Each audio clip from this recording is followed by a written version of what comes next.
City of Stevens Point Plan Commission meeting, recorded Monday, April 1, 2019.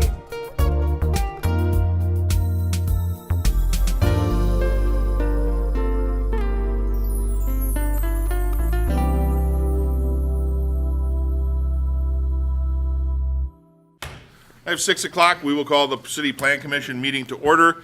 Could we get a roll call, please? Weezer. Here. Kneebone. Here. Arnson. Here. Cooper. Here. Haynes. Here. Hoppy. Here. Rice. Here. Everyone is here. We will move on to our agenda. Item number 2 is on page 2 of your packet, Commissioners. That is a report of the March 4th meeting. Any discussion on the minutes of that meeting? Mr. Cooper? Move approval. Thank you. Do we have a second? Seconded by Alderperson Kneebone. Discussion? Any comments from the audience? Hearing none, all those in favor signify by saying aye. Aye. Any opposed?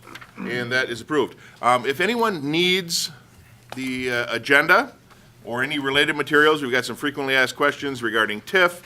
They're all on the back table there. Feel free to help yourself. And with that, we're going to move into item number 3, which is a public hearing regarding the proposed project plan, boundaries, and creation of Tax Incremental District 10. And the notice for this was published on March 15th and March 22nd of 2019. Let's have Greg step to the podium first. Greg is with Ellers, and he will be giving us a brief overview of TIF. Thank you, Mayor. Good evening. You have in your packets a copy of the frequently asked questions about tax incremental finance districts. I'm just going to summarize a few of the key points as just some background for understanding how a TIF district works if it's implemented. A tax incremental finance district is an economic development tool that the city has available to help promote development and redevelopment opportunities within the boundary of the district. By law, a TIF district must consist of whole parcels, and the boundary of the district must be contiguous. How a tax incremental finance district works is at the time the TIF district is created, all of the properties in the district have a existing assessed value. So for the purpose of TID District number 10, that value is as of January 1st of 2019.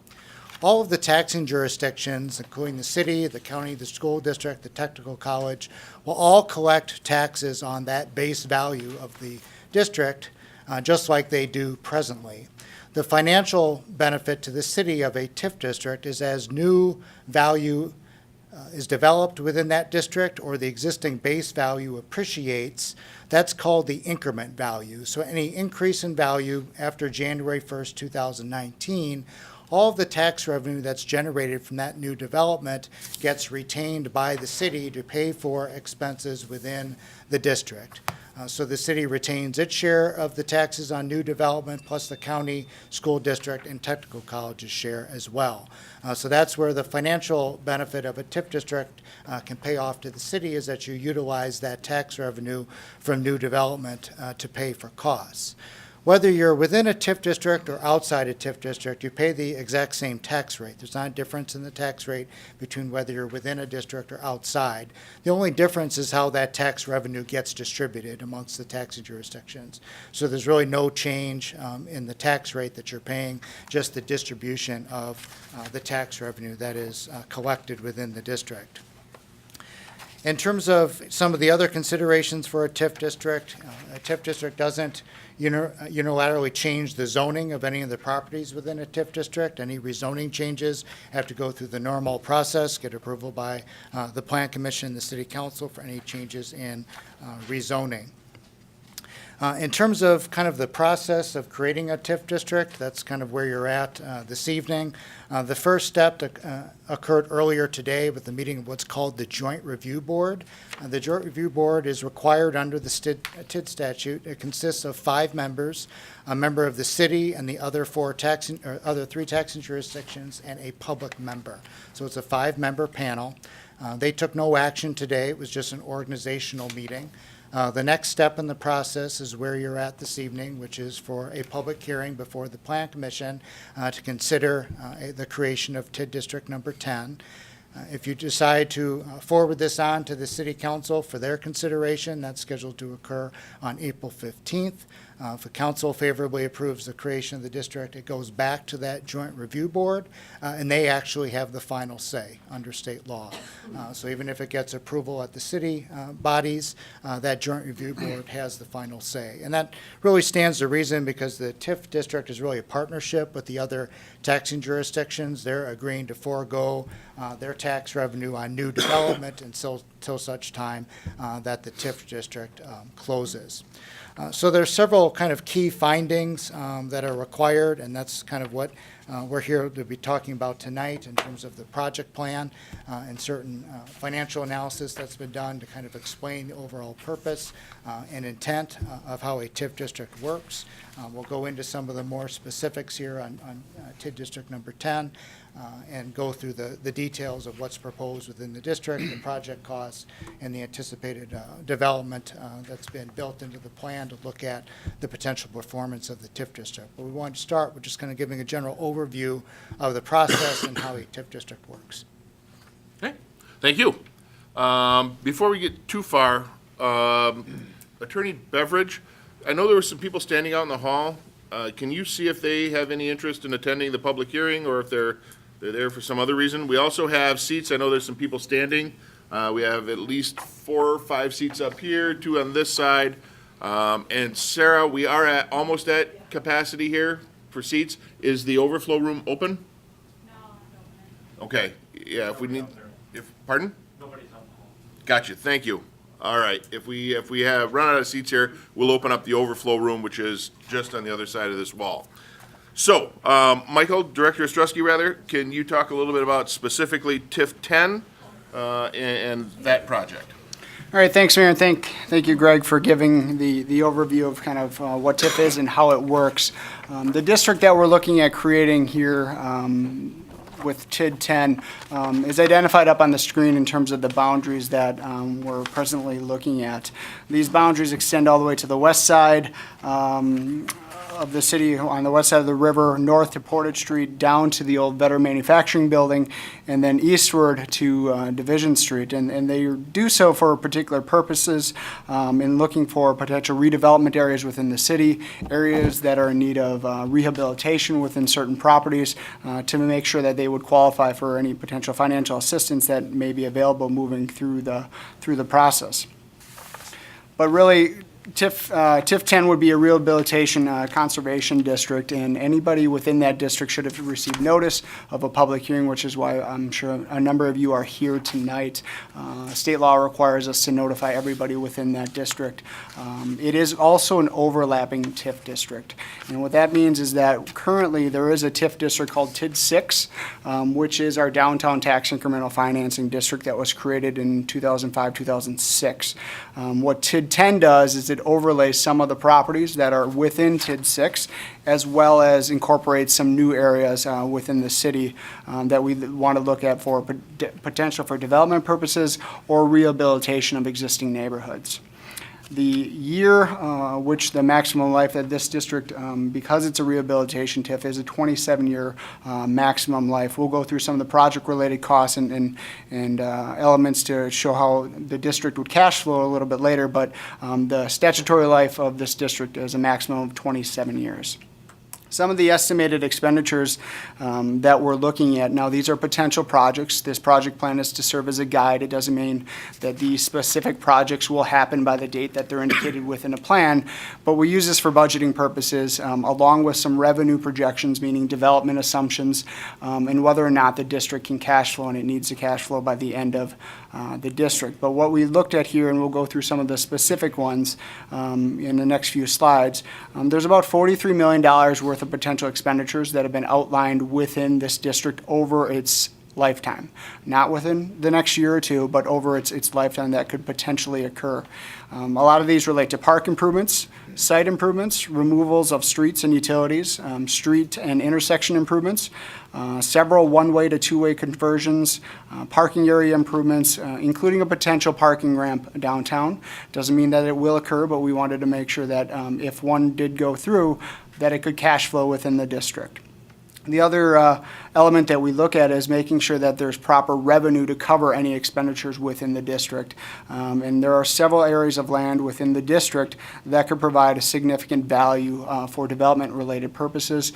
Some of the projects you may have already heard of on a former Lullaby site. We're going through one on the Belkey site and some others throughout the downtown area.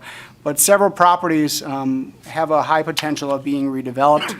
These would include the former WPS coal gasification plant, which is next to Piffner Pioneer Park, the Shopko site, depending on what happens with that site as they go through their bankruptcy proceedings, several vacant city parking lots, the former Lullaby site, the former Belkey lumber site, as well as a number of sites along Water Street that will go through these maps. So in the back, there's also the handouts relating to some of the larger maps because they get a little bit small within the packet.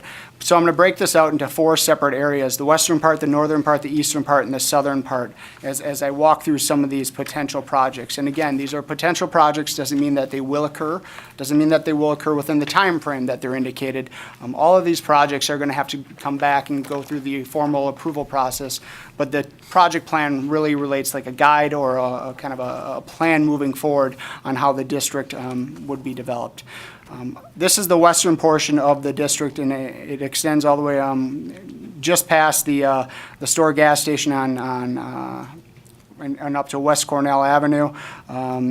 Within the area here, we'd be looking at some park-related potential improvements in the neighborhood of almost $500,000 on both Mead Park as well as Piffner Pioneer Park. We're looking at some potential options for site-related improvements on the former coal gasification plant on the WPS site, as well as analyzing the feasibility of whether or not Moses Creek could be restored or daylighted or some other waterway to be reconstructed within that area. These are very preliminary at this point in time and whether or not that can even happen, but we're looking at that potential. So if that were to be able to happen, we wanted to at least reserve some potential cost estimates within there to make sure, again, that that district would cash flow. Now, I will note that one of the other things that we are doing right now is going through a master planning effort for the downtown area. So I did contact our consultant there just to make sure that what we're looking at here for potential projects coincide with some of the recommendations that are starting to formulate within that master planning project. One of the areas that we're looking at pretty heavily is this coal gasification plant and how this area may serve for development purposes in the future. What the blue line indicates here are removals of road and or utilities within this area. The orange is the two-way conversion, so currently it may be a one-way. We'd be looking at converting it to a two-way road network. And the pink or magenta area here would be intersection-related improvements. So on the western side, we'd be looking at potentially removing portions of Crosby, and again, this is long-term, to make a larger development area here on the east, but also potentially looking at expanding Piffner Pioneer Park to the east to better connect the riverfront within downtown. In addition to that, looking at potentially removing portions of roadway on Water Street and converting the other side to a two-way road network. One of the things that we constantly hear regarding challenges within the downtown is the connection between the riverfront and downtown. There's a large open field, massive city parking lots, as well as 6 to 7 lanes of concrete where the former Highway 10 used to go. What we're looking at doing with this project plan is kind of reducing that area and pulling these two areas together so that they can flow better and make better connectedness within that area. In terms of the northern part, this would be the former Lullaby site. Portage Street here is on the north. There we go. Now it clicked. It was Oh, just a little sorry, catching sorry. up. And again, the orange, one-way to two-way conversions. So we have a lot of one-way road networks in the downtown, and all of these are going to have further analysis on whether or not they can take place or how they will have to take place, because it's tricky in terms of when you get to certain intersections. But we'd be looking at converting Centerpoint to potentially a two-way option, as well as Second Street and Water here and related intersection improvements that would be needed here. One of the challenges that we see when you're traveling south on Second, going past St. Pete's and the Co-op and coming down towards Portage, is when you get here, you need to take a right in order to go over to First and then back down Water, potentially turning this into a two-way area where this would just continue immediately to the south. One of the other larger projects, whether or not it takes place or not, and like I said earlier, a lot depends on what happens with Shopko, and that's still too early to tell, is that there could be the potential for a parking ramp within the center portion here where related development would follow around it. We did estimate on, in terms of a construction budget, about $10 million for a parking ramp. But that doesn't mean that all of it will come from the TIF. A lot of it could come from user fees or various other related financing mechanisms in order to happen. But again, we wanted to put it in there just to make sure that the district could cash flow. And any one of these projects would have to come back for further approval. Some of the other areas that we're looking at is a two-way conversion of Clark Street. And, you know, as we get to the eastern side of the districts, I'll explain a little bit more on how these connect. But that has a potential of going from a one-way to two-way conversion.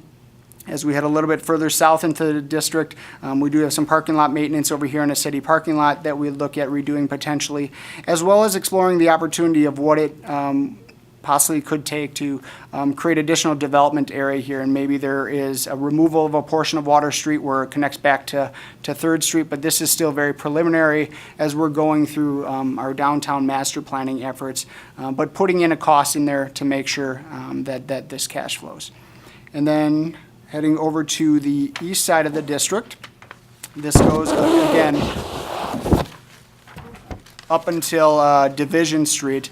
But one of the things that we can look at is that the district can incur cost for projects within a half a mile of the district that benefit the district. So as we do look at these two-way to one-way conversions, we need to find out where the appropriate location on where those conversions stop. You know, you can't just stop a two-way to one-way at one point in time or one certain intersection. We've got to see how it looks all the way down it. So there may be further conversion outside of the district, but it could be billed back to the district as a potential district cost.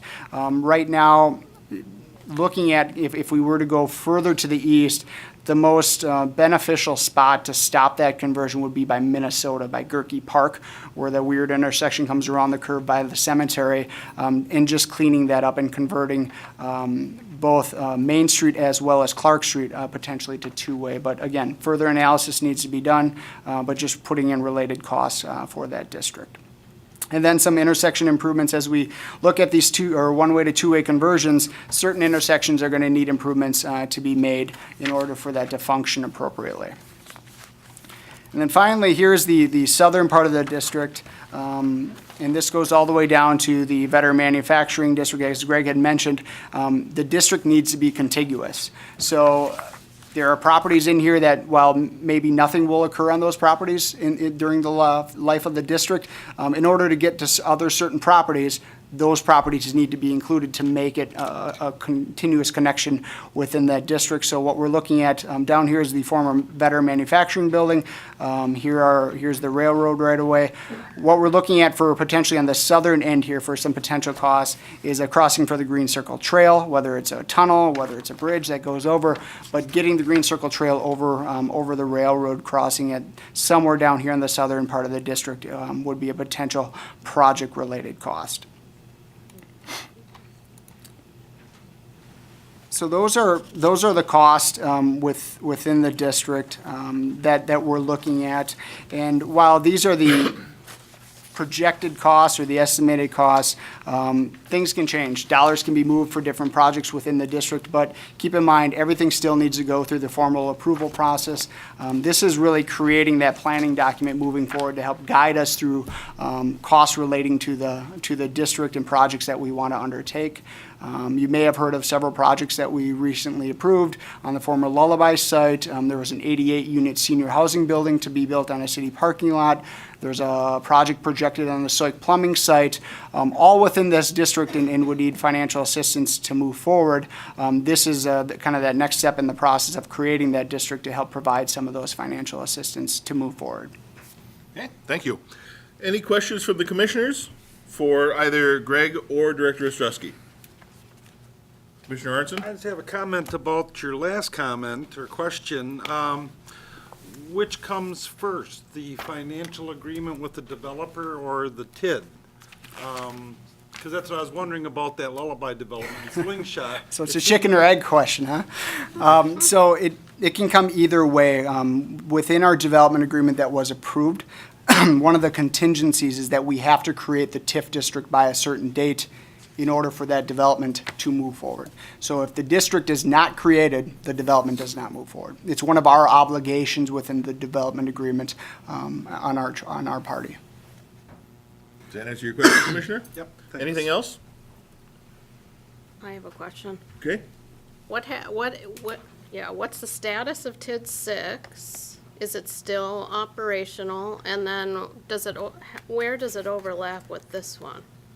Sure, the status of, Yeah, we'll get Director Ostrowski to talk, and then we also have Comptroller Treasurer Laddick here to give us some financials if we need it. right, so the status of TID 6, yes, it's operational. It's doing much better than it has in the past.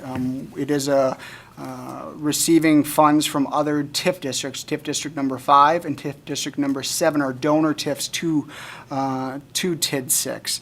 TIF District number 5 is the Division Street TIF, and TIF District number 7 is the AIG area-related TIF. So financially, it's doing much better at, I believe, and Corey can specify the number of years, but within a few more years, we're hopeful that we're not going to be seeing as much donation from the other TIFs to TIF 6 in that meantime. But right now, it's still receiving funds from those two TIF districts. The area outlined here, TID 6 goes all the way north pretty much to Portage Street. We kind of held that same boundary on the north end, and then comes around by Shopko, and then goes kind of south along Church Street. Very similar on the south end, or then cuts here, right here on the southern end. You see the hashed area is the area within TID 6, but not in TID 10. So then it comes around the southern boundary here, along, Century's property, and then heads westward along Clark Street, goes across the bridge, includes the Moody property along the west, includes the store property, and then includes that vacant parcel next to the gas station on this side of the district. It does not include some of these areas over here, but TID 10 follows somewhat similar boundaries at TID 6, but it does include some additional properties to the south, east, and a little bit to the west. And we'll have the Comptroller Treasurer speak a little bit about financials. briefly. Sure. So TIF 6 does owe the city general fund about $6 million, and we do expect that to be repaid by 2025. So that's, it definitely is doing better. I can speak to that as well. It's producing increment now, and it's getting a lot closer to covering its bills, and then also the transfers with TIF 5 and TIF 7 are helping tremendously with that TIF district, and that's what allows it to repay the city general fund. Thank you, Comptroller. Any other questions? I'm sorry, Go ahead. Corey, what year was that? 2025. Thank you. And the one other thing, so with this being an overlapping TID district, the increment that was created in TID 6 stays with TID 6 until this district is created. So any new increment created in areas that would be both in TID 6 and TID 10, the new increment will go to TID 10. Okay. Any other questions from the commissioners? So we don't have to change the boundaries for TID 6? Correct. We don't, and that's, one of the things that we had looked at with several of the developments that we're looking at. TID 6, while it was created back in 2005-06, it doesn't have the years left on it in order to receive the payback that would be needed in order to help put some of these project costs in line for some of the developments that we see. That's why we're looking at doing an overlapping TID. Okay.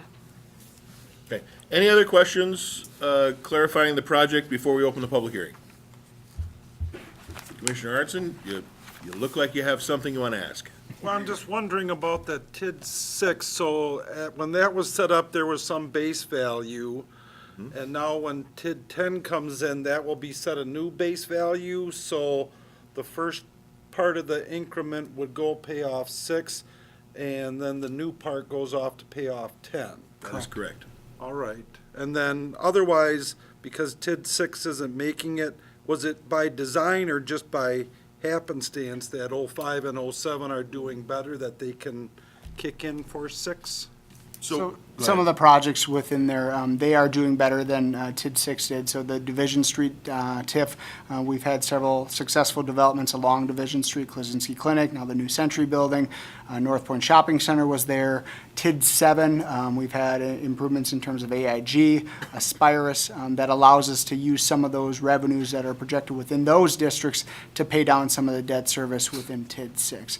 Some of the significant costs that we saw in TID 6, and one of the big reasons why it was in the red, the mall redevelopment project was a very expensive project to do, and it incurred a lot of debt within the district. Did not create necessarily a ton of taxable property by the movement of Midstate. However, has generated a lot of activity within the district that has had ancillary impacts within the district itself. But because of that significant borrowing that we had to do for the mall redevelopment project, it did have a lot of debt associated with it. As Corey had mentioned, it does owe the general fund, I think $4 or $5 million, but should be paid back within 2025. Because all the TIDs are cumulative and count against the city. So all the TIDs are in kind of individual by themselves. They need to cash flow by themselves unless we designate them as a donor TIF. So there is debt that counts against the city, but the districts are individual. You can't just take money from one and put it to another unless that official designation takes place. Okay, Good, thanks. any other questions? Okay, then we're going to open the public hearing here shortly. The public hearing is an opportunity for the public to come forward and make statements. We don't usually do the discussion, so if you have questions, we're going to do our best to write them down, and we will have the appropriate person respond after we close the public hearing to any questions that come up during the public hearing. Okay, so with that, I will declare the public hearing open. Anyone wishing to offer testimony on the creation of TID 10 or the boundaries is urged to step forward to the podium, lectern, and state your name and address for the record.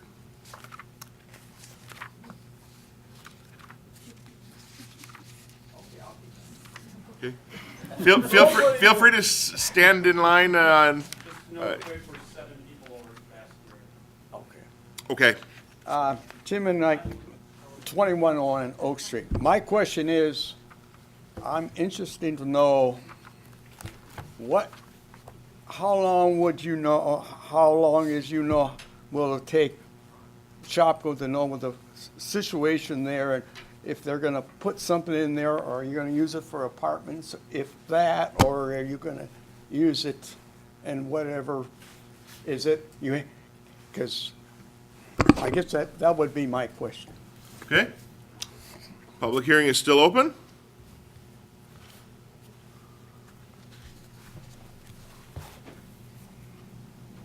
If there's anyone in the overflow room that wishes to speak on the public hearing, come on into this room and we'll get you queued up.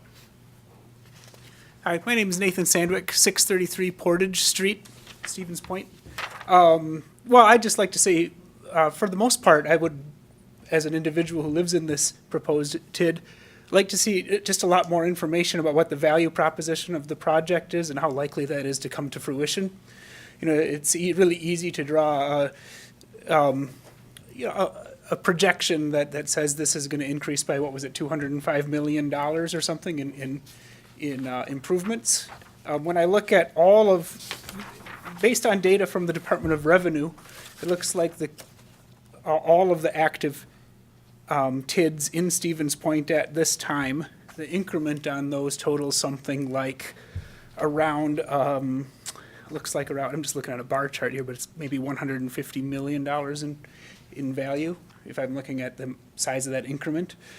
So we're saying that this is going to be more valuable than all the other TIFs combined in terms of how much value these investments will create. I think it's really, this is a big gamble. I think we need to be aware of that, and I think we need a lot more information. With that value proposition in mind, I also think we should be exploring a variety of ways that we can pursue that. I do not get that enamored with TIF. I think it has its uses. But I think it's important to explore all options before committing to this one. There might be others with some advantages. All right, thanks you. very much. Public hearing is still open.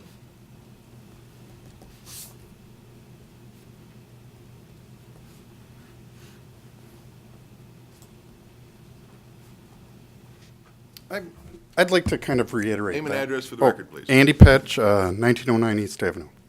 I'd like to kind of reiterate what he said, but adding to that, what's the contingency plan? What if we go into a recession? That should be explained to the public up front, what risk we're taking here, because the rosy picture is great. But the opposite of that, what happens? What kind of trouble is our community in? So I think that should be presented before we make this decision. And I also think there should be other options. I mean, if we don't do this, is there other ways of getting this done? One of my questions would be, why do we need incentives if this is a slam dunk? If these projects are such a great idea, why aren't there banks and investors coming forward without incentives? And I think we've seen it at a state level, where we've given a lot of incentives to a major company, and even before it's begun, the promise is broken. So I would like to see before we go, I think a lot of the ideas are good, and I think a lot of the development is good, but I think we need to know what the risk is, and I think we need to know what the city's plan is if we were to go into a recession right now. A lot of the projections that we've seen put forward are questionable. Population growth, the jobs market. That's all I really have to say. Thanks. Thank you. Public hearing remains open.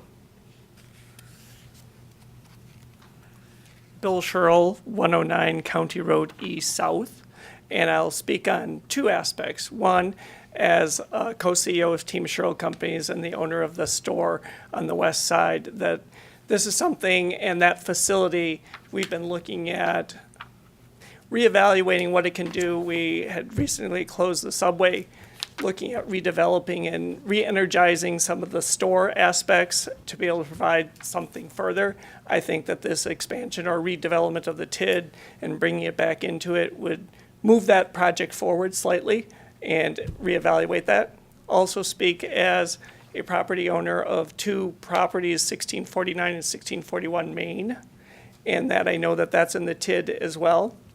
And looking at if there was something in the TIF funding that would be getting into rental conversions, things like that. And that was why my wife and I purchased those properties, was long-term to improve the 1600 block, and that would be something that we would engage in probably sooner than our financial plan had been originally.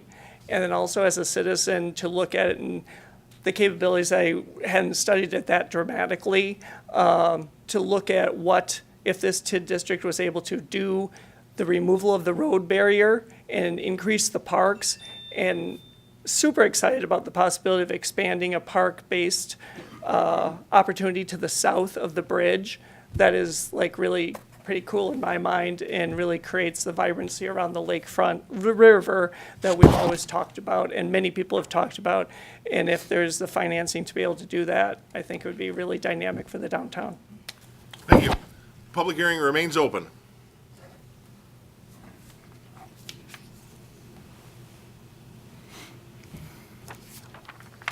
Alderman Phillips, would you do me a favor and go into the overflow room just to make sure that there's nobody in there who wishes to speak during the public hearing? Hello, Bernard Corper, 1400 West River Drive. The owner of the place that I live has asked if his property might be included in the TIF district. I talked to Mike, he talked to Mike about it, so I guess that's what I'm here for. Mike is aware of that, so he said this was the appropriate place to bring it up, so that's why I'm bringing it up. That's all I have to say. Bernie, do you want to talk a little bit more about that property, where it is? And Property, Mike can show you, it's right there. okay, So, you know, it is on the border of the TIF, and basically because you include the street, so therefore it could be added. And I guess this would be, I guess this is the appropriate time to ask. it is. Okay. So Thank you. I'm asking. Thank you. Okay. Public hearing remains open. Alderman, was there anyone in the room that wished to speak? Okay. For those of you listening on the radio in color, that was a negative.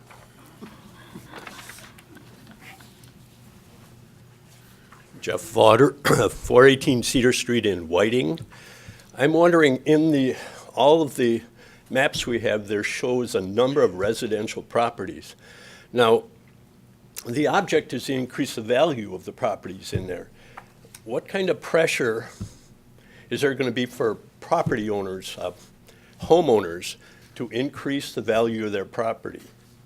And some ideas or some ways that may be objectionable or proposed that the public do is to repaint their house, change the sidewalks so that they're more even or more consistent, make various improvements to your property.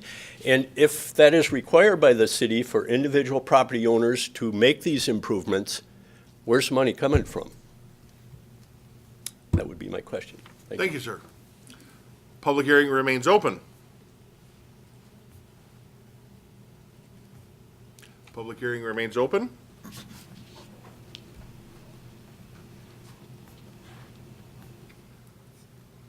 Mary McComb, I'm the District 9 alder, and there's a lot of District 9 in this proposed TID. The west side is not the fanciest neighborhood in town, but it is one of the most charming, and it's a very close-knit community with a lot of history. People who live on the west side can go back, talk about history for decades and decades. So it is somewhat worrisome to me to see that the residential block just west of Mead Park is on the proposed TID 10. Thank you. Thank you. Public hearing remains open.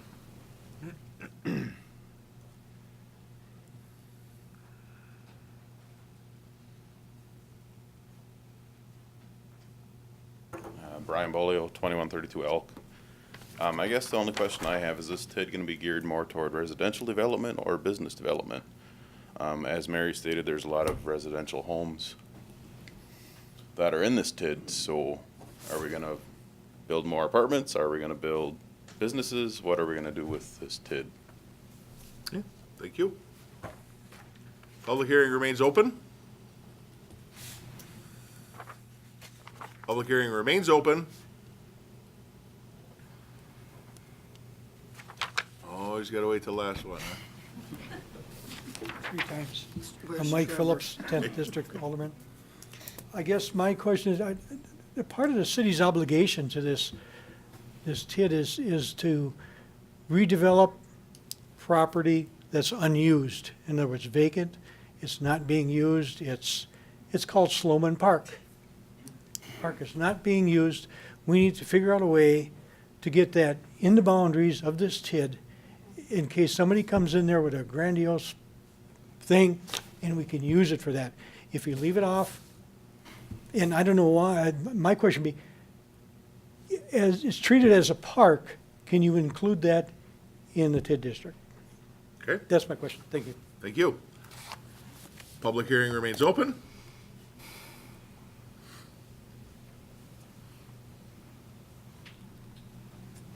Tori Jennings, Alder for District 1. My only comment is just how well this is coordinated with many other efforts that have been created within the past 2 years. And I think it's important to note that. So whether it's the targeted master plan, the comprehensive plan that was just finished, changes in zoning that have recently occurred, and just all of the ideas for making Stevens Point a more livable, vibrant, and prosperous community. So I think one thing that I see with this is the function of TID at its best, which is the increment goes to paying for infrastructure. So the examples that were given were infrastructure redevelopments, changing the roadways and all of that. So that's the best thing TID can do. And it's the mechanism, the economic mechanism tool that we have. And oftentimes people talk about alternatives. However, those alternatives are not present. This becomes the tool we have. So thank you. Thank you. Public hearing remains open. Public hearing is still open. And for the third time, the public hearing remains open. Seeing no one else wishing to speak on the public hearing, I will declare the public hearing closed. Director, I saw you feverishly taking notes, so if you could, let's try and address some of the questions. I apologize that if people I had asked. miss anything, but please let me know.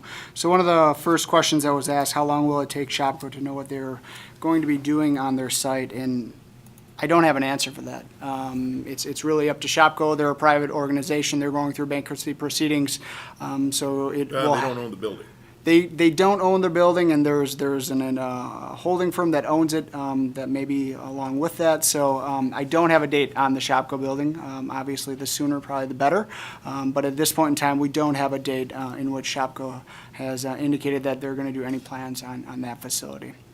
The second question that was asked, value proposition and what the projects are and what are the projects, what if they don't happen, it's a big gamble. What we've done is there have been several projects that have recently been approved. There is a lot of value in that $205 million number, but keeping in mind this is over a 27-year period and the amount of developable land within this district. Some of the larger projects, at least that have been approved thus far, the Lullaby site, for example, is a $25 million project. So right there, that's nearly 1/8 already of the value in a single project for this district. There's recently been the senior housing building on the former, the area just south of the former American Legion Club Steel in that parking lot. While that project costs $18 million for construction, the value will end up probably being around $6 to $7 million just because of it's receiving tax credits from the federal government for housing-related purposes. But that's a $6 million project. There's a couple $1 million project on the former or current Soik Plumbing site, as well as a proposal for the Belkey site that we're entertaining at this point in time. So recently, there's been several $1 million worth of development proposed within the downtown area. Now, we look at other areas within the district and what they could garner for a value in terms of development. Obviously, the Shopko site is a very massive site that could be a high development potential. The WPS coal gasification site, the Moody property across the river, it's about a 4 to 5 acre parcel. There's potential down by Vetter Manufacturing, some very large parcels within the district for which development within this district will likely have a high value because it needs to go up as opposed to spread out. So we're able to capture a lot of that value. Talking about the gamble, we need to measure these revenues and cost projections. If revenues don't come to cover the costs, then sometimes you don't do the project-related cost. This is a planning document. It doesn't mean that these projects are automatically approved.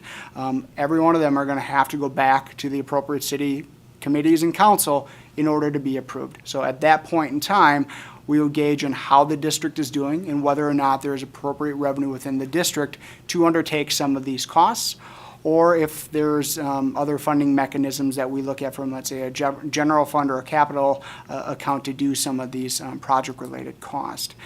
In terms of a financing mechanism for infrastructure and these types of costs that we're looking at, there really aren't a lot of tools out there in the state of Wisconsin. TIF is one of the only financing mechanisms that municipalities have in order to get projects like this done. So there aren't a lot of other options in terms of financing mechanisms to fund some of the needed improvements within this district. When we can isolate these costs relating to this district to the district and having the increment or the taxes that the properties within this district generate to pay for those costs, we can prevent that from going on the general tax roll, meaning that if there isn't enough revenue generated by these projects within the district, those other costs, if they were to happen, if this district wasn't created, would have to go somewhere, and those would go on the general taxpayers of the city. So what we're trying to do is isolate these costs for the district and try to recoup some of the revenue from the other taxing jurisdictions in order to pay for these related costs. All right, so what is the contingency plan and risk that we're taking? Just kind of to build on what I just said, if the revenues don't happen, we don't have to undertake the projects. And again, we have to analyze each project and what it's going to do for the district and what benefit it's going to have and what the cost will be. So there really isn't a lot of risk in terms of approving the district because we're not incurring the cost at this point in time. We incur the cost when the projects come into play and when we approve that at the council level or through some sort of development agreement at a later date. And at that later date, we're going to be analyzing, for example, the development that we approved on the former Lullaby site, making sure that that value can cover the costs that the district would incur relating to that project. And that's when we take on that analysis and the risk factor comes into play. Approving the boundaries and the project plan doesn't put the risk on us at this point in time. It's when we undertake the projects within the district. I'm going to talk a little bit too about our risk mitigation. Each project is different. We deal with these on a case-by-case basis, but we also do our best to make sure that the city's taxpayer dollars are covered. And that may come in the form of minimum job requirements or minimum value requirements, minimum tax payments. And if those things don't happen, they don't get the incentive. So we, again, each project is different, but we protect or guard against the possibility of failure as best we can through each developer agreement. Mr. Corper, as well as Mr. Urbach, had contacted me earlier or later last week about the possibility of including this property here on the west side along Clark Street within the district. That can happen. There are certain things that we would then need to do, as well as Mr. Urbach. Really two options that we could consider. One, we have to renotice everything and do this all again because each property owner within the district needs to receive that notice of a public hearing. Or two, Mr. Urbach could sign a statement stating that, he recognizes he did not receive the notice and it's not going to impact his decision. But that's something that this body can consider if they want to look at expanding the district outward. We drew the line at this location in order to include the right-of-way, but it created kind of pretty much a straight edge for that district. There are several properties along West Clark that could have been included, but we needed to kind of stop the district at some point in time. There are certain elements in order to create a district. A certain amount of the property, 50%, needs to be in need of rehabilitation. That is one of the standards that needs to be met in order to have the district created, which is another thing that we talked about when including parkland. Originally we did look at including Mead Park as well as Piffner Pioneer Park, but it's a lot of acreage and the park is not really in need of rehabilitation. It could use some improvements, but it really made that 50% benchmark very, very challenging.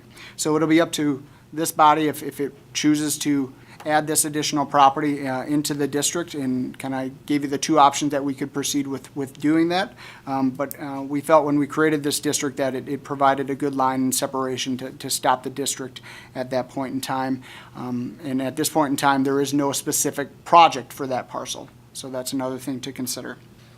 One question had to deal with pressure for homeowners to increase the value of their property. There's really no pressure from the city that would be given to homeowners to increase the value.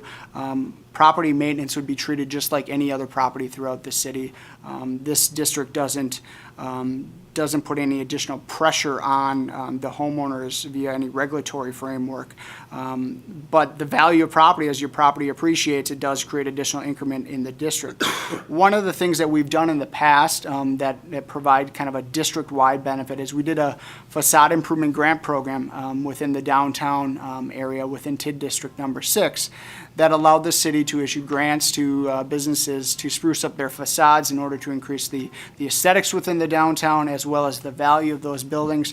Been wildly successful in terms of facade changes as well as bringing in new businesses to vacant storefronts.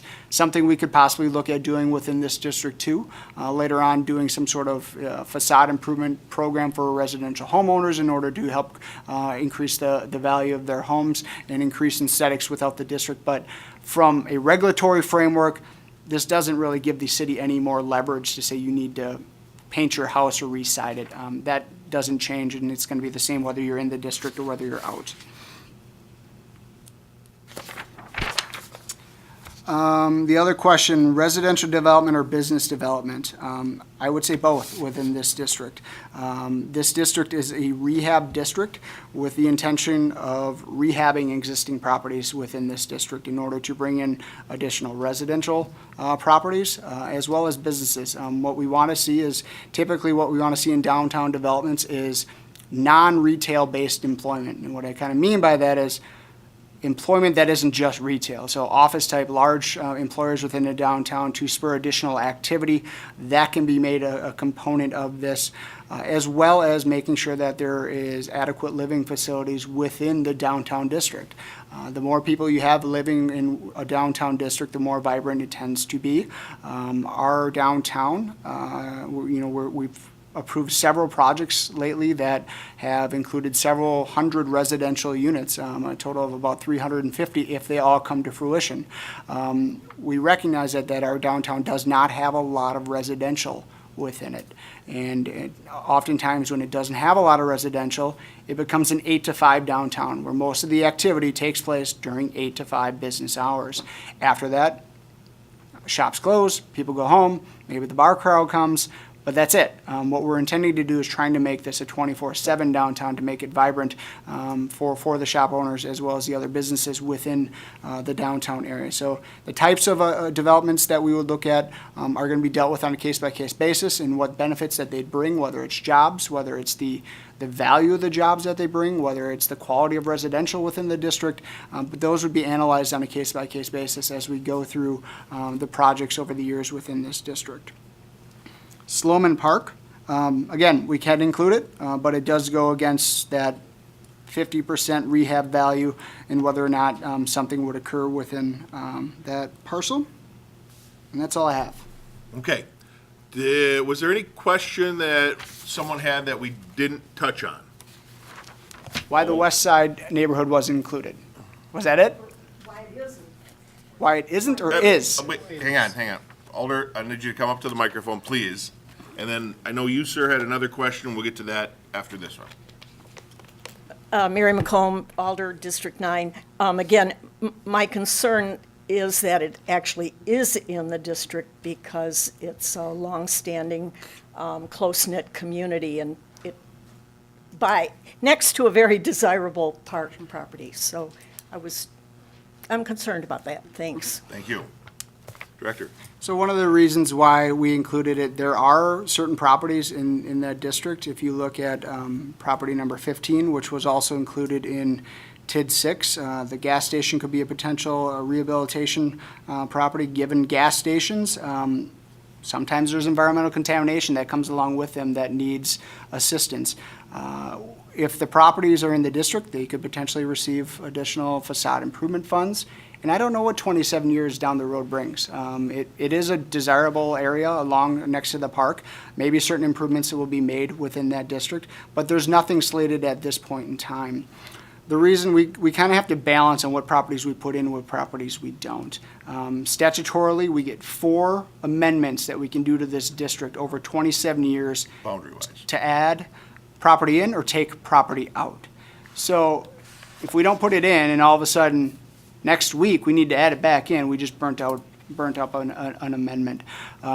So that's one of the things that we consider about, what areas have the potential to see redevelopment or development or rehab within existing structures and making sure that they're included now, but also balancing that because we can't include every single property in the TIF district. We need to be cognizant of that and that we can only have a certain percentage of our equalized value taken up by increment in all districts created throughout the city. So, we don't want to include every district in there. And the more that we include in a TIF district, the more challenging it can be on our general fund as well. So we balance that, but the reason why we included that in there is its proximity to the park, potential for rehab of existing structures, could see redevelopment related matters. I don't know what 27 years brings, but I think it's beneficial to at least include within the district. But any larger project that would take place on that block would have to come back to the city anyway for approval. Sir, you had another question? If it's regarding what's going to happen with Shopko, we are very likely not going to be able to answer that for you because we just don't know. But if you have something to ask, or you could talk to the director afterwards. If it's not related to the creation of TIF 10, or TID 10, we can do after the meeting. Perfect. Okay, thank you. So, consideration of the resolution designating proposed boundaries and approving a project plan for tax incremental district number 10 for the city of Stevens Point. Commissioners, what are your thoughts? I have some follow-up questions, hoping Absolutely. Michael or someone else can kind of help clarify a few things. There was one concern about participation of property owners in any sort of kind of programs or anything, or upkeep. Yeah, obviously the city's not gonna force people to make changes to their homes outside of, like you said, normal maintenance.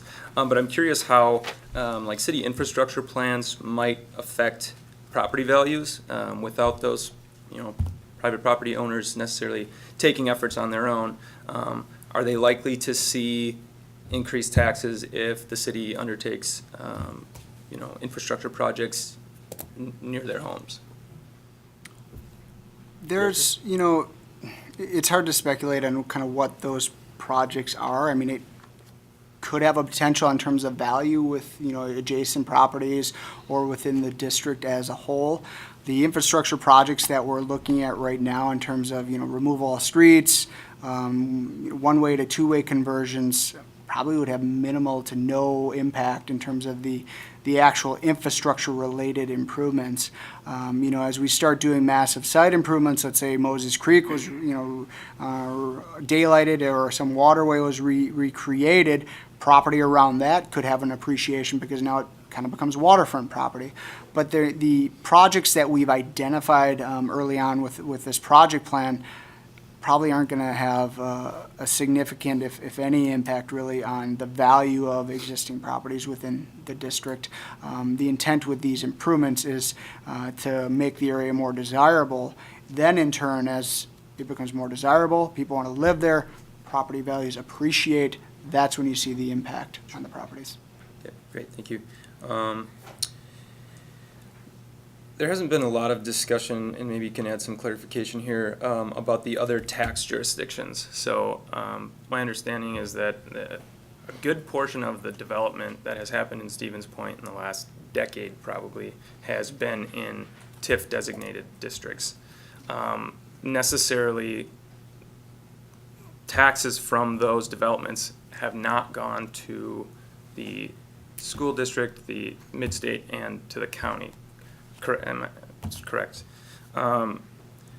What can we do to make sure that, the schools and the county are receiving enough funds? Again, I mean, if the goal is to make Stevens Point more attractive and literally attract more people, do we not expect the schools are going to need more funds to accommodate more students, and the county's going to need more money for their infrastructure projects or parks or, all the other things that their budget encompasses?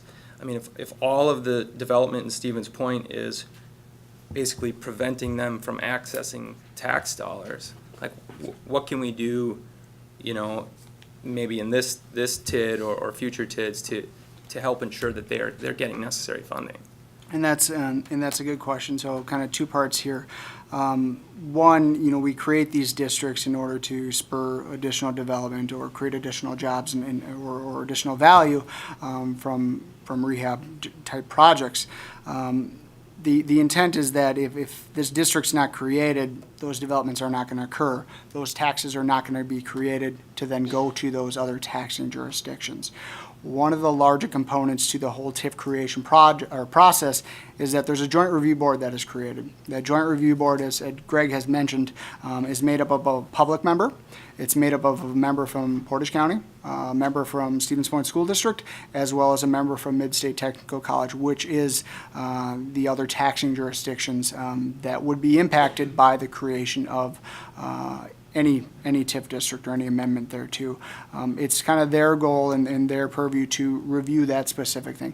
How do we balance the needs? There are statutory limits on how much value we can have locked up in TIF districts kind of to get after that point. But one of the concerns that we've had is we created several TIF districts kind of almost at one point in time. We have a lot of our TIF districts that will expire in about 2033, where there will be a significant amount of value coming back onto the tax rolls for those taxing jurisdictions, and we'll have to work with them to kind of balance that release of that.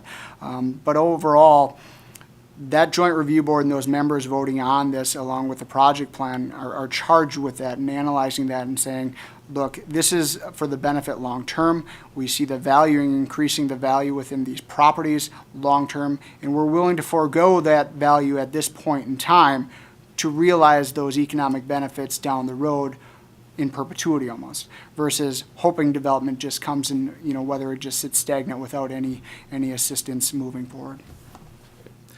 I get one final question. Is just related to the timeline. You've mentioned several times that kind of the proposed projects are a little bit hypothetical at this point. Obviously, nothing's set in stone. What's the benefit to the city in planning for a 27-year TID with some kind of ambiguous numbers and hypothetical projects as opposed to a shorter, more concrete plan? And, I mentioned earlier that we have the ability to modify the boundaries of this district 4 times, life of the TIF. The project plan, we can amend as many times as we want. We have to pay a certain cost, but there's no statutory limit on how many times we can amend it. You're right, we've gotten some cost and revenue projections that we're fairly certain of with development agreements that we've recently done. But some of the other costs are a little ambiguous, and they're estimates on kind of our best estimate at this point in time based off of what we're looking at in some of the preliminary analysis within the targeted area master plan on certain projects taking place. As we go through this process, and let's say it's 5, 6, 7, 8 years down the road, we start seeing that maybe our project plan is not in line with what we had originally hoped or proposed. Massive things have changed. We may then look at amending the project plan, but this is kind of setting out just a guide to start with some of the larger related projects moving on down the road and making sure that the district can cash flow and what sort of value we would need in order to make these project cash flow. But at some point in time, we may look at doing a project plan amendment just to make sure that we're recalculating costs differently potentially because costs may have, increased. We've seen significant cost in construction increases. So at this point in time, we go out the 27 years on some of these related costs based off of planning documents that we've already adopted and some that are in the works. So we adopted a project plan for downtown in 2008. Some of those projects are in here, especially with the conversion of one-way to two-way, but also looking at what our targeted area master plan is starting to come out with certain related costs. We're pretty certain some of those projects are going to come to fruition at some point in time. Removal of portions of Water Street, conversions of one-way to two-way are highly likely to move forward. But if they don't and we need to relook at that again, we'd go through a project plan amendment. Great, thank you for the clarification. Any other questions from the commissioners? Commissioner Arnson? To revisit the residential aspect and the benefits thereof, how would that work? Like, for instance, I have a house there. If I added a pool, that would increase value. Can I work out a deal with the city that, you would cover half the cost of the pool up front or any type of addition? How can a resident benefit from this? Typically, they're involved with a little bit larger projects than a pool or small addition onto a home. And what we have to analyze each project as it comes in is that, but for the use of TIF and whether any incentives or infrastructure improvements, these developments would not occur. So if these developments are going to occur on their own, TIF district money should not be needed to fund those developments to move forward. What we could look at doing, as I'd mentioned with the facade improvement grant program for businesses, maybe there's some sort of thing that we could work out in terms of low interest loan, a zero interest loan, a grant program for facade related improvements on certain residential structures. But that would be a program that would have to be created by the city at some point in time in the future. So what you're saying, Commissioner, is you're not putting in a pool unless the city pays for half? That's my condition, yes. Okay, we'll take that under advisement. But we certainly would be able to create programs to help homeowners increase the value of their house, probably not on an individual basis, but creating a program to do those things, and then applicants would come individually for that Well, program. that's what I was kind of wondering, because I saw too, again, quite a number of residential areas, and I see that some are needed to connect other areas, but what's the benefit to an individual property owner Yeah. of being in the Right. TID? Okay, any other questions, commissioners? Or a motion? I will move then approval of the resolution designating the proposed boundaries and approving a project plan for tax incremental district number 10. Is there a second? Seconded by Alderperson Kneebone. Discussion there. Hearing none, all those in favor signify by saying aye. Aye. Any opposed? And that is approved. As mentioned earlier, this will go to council on the 15th of April, 7 PM at council chambers at City Hall. Item number 5 is a request from Graphic House Incorporated representing Associated Bank for a sign variance to construct 2 freestanding signs that are closer than the required separation distance, taller than the current height requirements, and larger than the current size requirements at 5597 US Highway 10 East, page 77 of your packets. Commissioners. Director. Yes, 3 separate requests for exceptions to the signage. Let me grab here real quick. While you're looking at that, I know there's some people leaving, so if there's anyone in the overflow room that would wish to join us here in the primary room, we do have available seats now.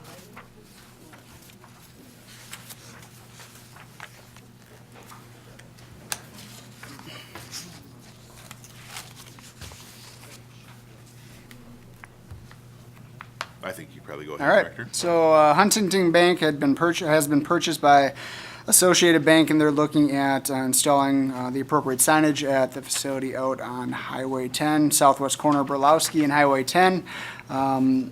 However, their signs do not meet the sign ordinance requirements, largely because this property is zoned R5, multifamily residential, when almost every property around it relating to the Highway 10 corridor is zone B5. So we've dealt with sign variances on this property in the past, and I think we'll continue to deal with them so long as it's zoned that, so we may look at doing some sort of rezoning in the future, but nonetheless, here's what we're looking at with this particular situation. Kind of talked about the zoning and what they're looking to do, but the R5 zoning allows for 8 feet in height for signs and 32 square feet in area, and requires 200 feet of separation when you have 2 individual freestanding signs.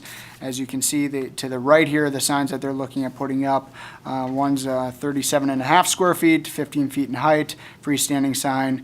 The one over here is about 37 and a half square feet, 7 feet in height, and the separation distance is not 200 feet, but yet provides the appropriate visibility that they're looking at, given that they have a median in the middle of Highway 10 to make sure that people make the appropriate turn after they pass the sign. So really, from a staff perspective, we've been through this before with the variance, but because they're removing the complete sign and reinstalling a new one, they need to come back and receive a new variance because some of those have changed. From a staff perspective, I think it's appropriate. It's not an over-proliferation of signage. Quite honestly, the property should be zoned a commercial zoning district, which would then, this question would be moot and they wouldn't have to come for a sign variance. But because it's zoned that multifamily, likely because of how it bordered residential properties in the town of Hall when it came in, it creates this odd situation with signage. So with that, we would recommend approval of those 3 exceptions as stated. And Director, correct me if I'm wrong, but when Huntington Bank had their sign requests, they were also granted exceptions. Is that correct? That is correct. Okay. Commissioners. Commissioner Cooper. For rezoning purposes, would that request strictly have to come from the property owner? It would not. It's typically more beneficial if it does. Maybe something we look at discussing with them to alleviate some of these situations. Yeah, I think we should. Any comments from the audience? Okay, bringing it back. Commissioners, what are your wishes? Alderperson Kneebone. Since it's in District 7, I mean, on the north side across the street is Fleet Farm, the other side is Applebee's, and then Jung's. it's not going to be an issue there. So I would move approval from Graphic House for a sign variance on that property. And you're moving Subject approval of to- all three sign variances? Yes, and Subject- subject to staff recommendation. Thank you. Yep. Is there a second? Seconded by Commissioner Hoppy. Any further discussion? Is it worthwhile to put in some sort of contingency that they request the zoning change at this time to get the approval? Well, that can be with staff recommendation. Yeah, I think the staff can make that recommendation. I don't know that we would put it in a conditional use. Okay, all those in favor of approving the sign variance requests, all three of those requests, subject to staff recommendations, signify by saying aye. Aye. Any opposed? And that is approved. Item number 6 is a conceptual project review for a residential development project on a property lying between West Zinda Drive and West River Drive. And Commissioner Cooper? Yeah, I will be recusing myself from this agenda item. Thank you. Director? Okay, so this involves a large area property, some of which has already been platted. This may look somewhat familiar to you. This request was before you for rezoning back 2015, I believe. At that point in time, it tied 3-3 at the Plan Commission level. But the owner of the property is looking at potentially developing the property and wanted to get some feedback from the Plan Commission before moving forward with any specific development plans. With the conceptual project review, there's no formal action that's needed, but it really is just an opportunity for the owner, the developer, staff, and the Plan Commission to have a conversation about kind of, what they're looking to put there, and then some of the concerns that we would see and whether or not something like this would be favorable moving forward. So this is the property we're looking at. It's kind of bounded by the rail on the north, West River Drive on the east, and then West Zinda on the western side of this, and then gets the effluent line from that connects the mill along with the Green Circle Trail here on the south. This area right here is an outlot and serves as a private drive for these two residents, as well as potential access to the other parcels. On this side of the area, you can see this road kind of network here with the cul-de-sac. That has already been dedicated to the public. This has already been mapped and platted as a subdivision. It just never went in. And then this little area here was also dedicated for the continuation of the Green Circle Trail. You can kind of see it right here. It goes over a boardwalk, connects back up with the effluent line, and then comes all the way back out. So this property has a lot of wetlands associated with it in certain areas of the property, which from a developability standpoint makes it a little challenging in order to get the needed, let's say, investment to move forward if you can't get a certain density of development on the site. So one of the things that we've looked at in the past, and we're looking at within our new zoning code, is to create kind of a conservation type subdivision that would potentially allow you to get denser style development on the area that's more suitable for development, and then trying to leave certain natural areas undeveloped so we don't mess with the natural habitat within this area. Now, there's no specific layout that has been proposed for lots, but thinking about kind of a mixture of potentially single-family, twin homes, and then senior-style development within this area in order to make that happen. Whether or not the connection here stops at a cul-de-sac and another cul-de-sac here, so there's no through street. This connection from this cul-de-sac would stop here, and then a potential another cul-de-sac here. That's up for consideration. There might be some concerns with putting a street through and it serving as a cut-through for this area, especially with the train in that area.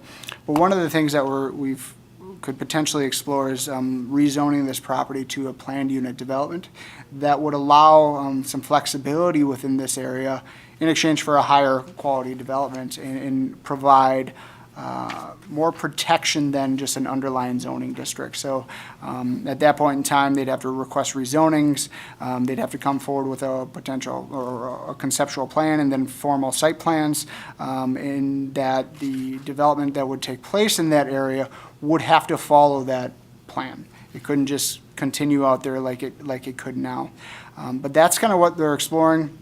Like I said, because this was back in front of the Plan Commission, 2015, at that point in time, I believe it was a rezoning request to either R3 or might have been even a little bit higher. But at that point in time, it did tie at the Plan Commission level. It did not pass at council. So. Okay, questions for the director? Refresh my memory about, I think the discussion was the challenge, right, with the wetlands, I think was our discussion at that plan commission, if I'm not mistaken. Is that what you? There were several I things. just remember that it was. There were several That things was the that came up. challenge, and I think the roadway as well, discussion of that. and- So wetlands were part of the conversation.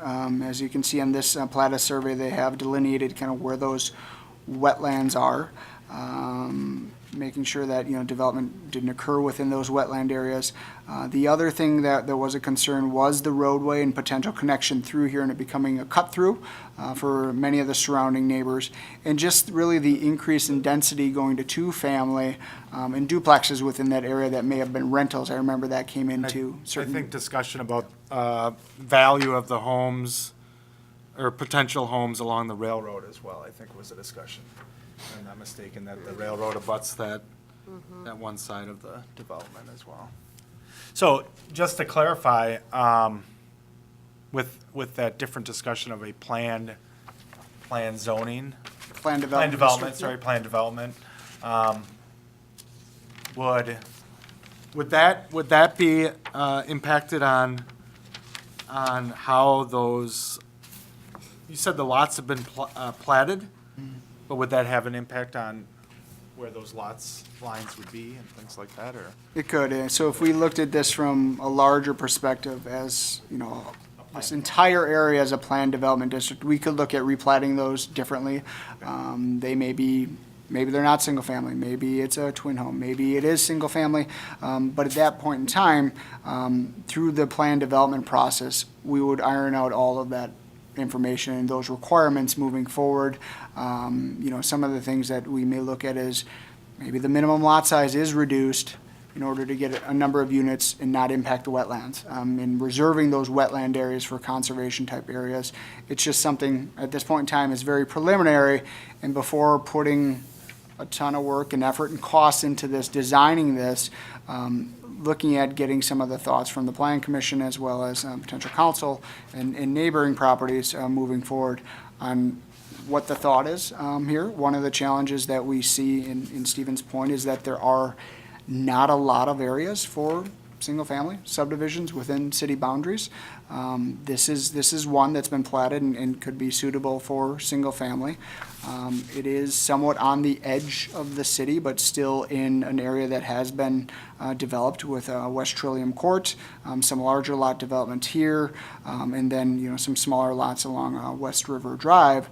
But I think it would give us a good opportunity to see what we could do in terms of kind of more of a conservation type subdivision in this area, and have it done appropriately and making sure that, we get the appropriate residential in there that we want to see. Because one of the challenges that we've seen is in our housing study is the lack of supply of residential units. And we've, I think, done a very good job as of late in terms of the number of units that have been approved. But we want to make sure that there's a diversity within those units as well, both in terms of cost perspective and type, to make sure that we're not dependent on a single type of residential structure in a certain value. Just one final thing. I think the other discussion we had as well, and it might be the challenge as well if we kind of, with the planned development zoning, is the infrastructure costs, I believe was the other, is kind of the, am I correct with that, with this challenge to this site as well? So with typical subdivisions, the developer is responsible for putting in the infrastructure, and then what typically happens if they choose to dedicate it back to the public, we'd have to accept that dedication. Some developments have looked at doing private infrastructure. A lot more expensive, but, you know, at sometimes you can, you know, reduce the width of roadways because you don't need a city street. There's a number of things that we could look at doing. But really, the intent here is just to kind of get the feeling of, you know, this body as well as potentially council of where to go with this, recognizing that it is in an environmentally sensitive area with the wetlands. It does have some challenges with the railroad to the north and the crossings, but it is a very nice piece of property as well that could provide some needed residential uses for the city. Commissioner Arnson. Well, it's one of the limited natural areas available yet in the city. And talking about the utilities, I'm not sure, but I think, is there an area of high sandstone bedrock there? Was there a sandstone quarry in that area at one time? Oh, there was Hang on. West River Drive on the Oh, north. Mr. Pritchard, I need you to come up to the microphone, please. So Mr. Pritchard is the owner for this Yes. project. Name and address, please. Bill Pritchard at 3785 Colder Drive in Plover. Thank you. On the north side of the tracks, is there anything that I could use as a pointer in this room? Your finger. Right up in here, somewhere, there's a quarry and there's still a cave that you can take your kids in and go into if you want. Don't do that. Yes, but not on this land. Thank you, sir. All right, You're welcome. thanks. Any other questions? Any other questions for the applicant at this point? Or if you want to provide any information. Okay, we'll get you up here in just a second. Any other questions in general relating to the project? Alder? While there is not a lot of space necessarily for single-family residences, there's probably even less wetlands in the city. I wouldn't mind seeing part of this develop, but I would not like to see any encroachment on those wetlands and however that could be done. We certainly don't want to take away the property owner's rights to develop a property, but you know, there aren't a lot of wet spaces left, and there's a reason that wetlands exist. So I would not like to see any encroachment if possible. But other than that, Thank you. Okay. Comments from the audience? Mr. Pritchard, do you want to get up and talk a little bit about your concept? Not to bore you with details, but I raised my family in this house right here. Mr. Pritchard, if we could have you as close to the microphone as possible so people can pick it up. I know you want to point to things. I do. I appreciate that. For 5 years, I pestered Consolidated Papers to buy the left-hand side of that land, and every year they said no, and on the 5th year they said yes, so I bought it. We developed the Trillium Court, and then we went and put the next Astor Court on. They're beautiful homes. This is very, very nice development. We have approximately 20 acres left, a gross of 20 acres left. Some of that is wetlands. We have no desire to fill wetlands or build on wetlands or encroach on wetlands at all. That has never come into the discussion. What we would like to do is we would like to have, I have no desire to build I have no desire to build a single-family subdivision. We can do those all day long in Plover. What I would like to do is, we're within a mile of downtown. The green circle goes right through there, up West River Drive and right across Clark Street. My current vision would be to develop for three markets, and this can change as this progresses, but I'm very interested in building smaller homes for retirees that don't want maintenance. They want to be able to lock it up in the winter, or in the fall, and come back in the spring. They would be smaller lots, there would be less maintenance, but they would be very, very nice, very comfortable homes. The other market would be for probably small, detached, single-family homes. This, the school right here, the elementary school right here, has always been a draw for families with children. And the third market I'm interested in marketing to is younger professionals. Younger professionals who would like the idea of being down by the river, who would like the idea of having pedestrian access, whether it's biking, cross-country skiing, everything right from their home site, which they would with the Green Circle. And I would try to build these in clusters, so each group is together, not intermixed. But I would have a a designer do these things. I'm not qualified to do it, but these are the visions that we have. So it's very secluded. I mean, I invite any of you to go there. Anybody's welcome to walk it. We dedicated that west side Green Circle a number of years ago here. And the wetlands, I'm going to go point to where the wetlands are roughly. I'll have to get away from the microphone. Yeah. The wetlands are up here along the top and comes down a little bit, and then this is all wetlands. We are not looking at putting anything south of this pipeline. Nothing. I will probably ask the county at some point in time if they want that parcel. Because it's all wetlands. It's virtually all wetlands. But we're looking at using the uplands, and ideally by the way, let me interject that whatever we do here, we are going to work very, very closely with the Stevens Point Community Development Department to get this done. My thought was to go in from this private road we have and put a cul-de-sac in here, have that cul-de-sac over there, but I would put a pedestrian walkway between the two, because I want the children that would be over on the east side of this development to be able to walk directly to the school, right here. And they wouldn't have to walk on any public roads.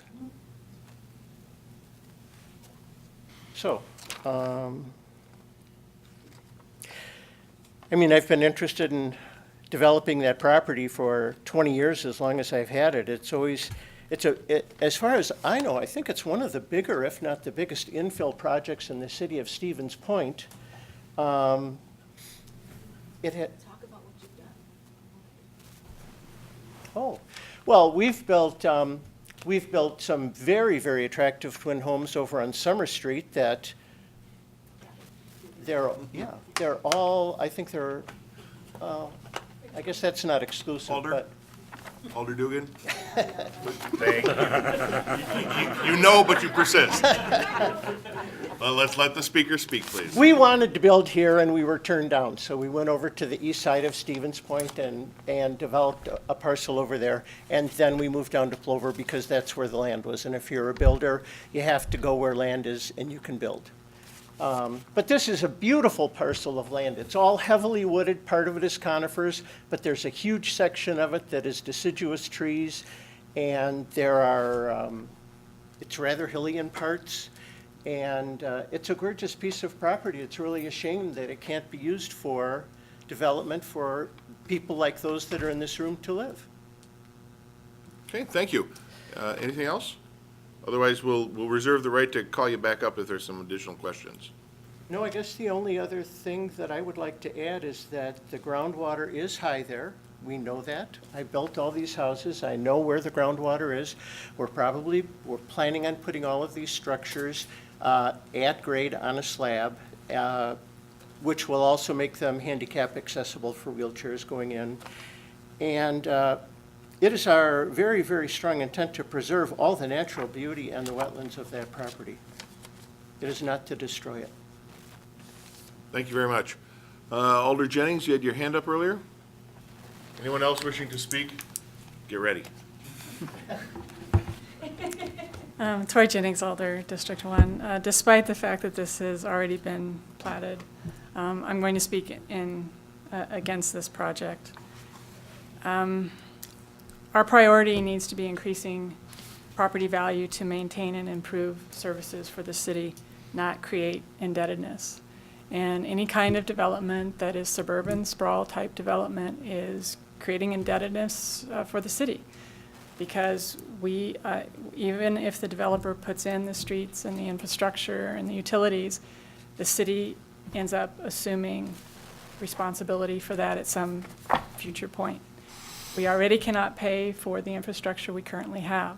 So every time we extend out, we're creating indebtedness. Red flags always go up in my mind when somebody says it's a gorgeous piece of property, so we should, in other words, develop it. That doesn't sit with me. This is not infill development. Infill development means the utilities, the infrastructure, the roads are already there. That happens in the urban core. This is also not dense development.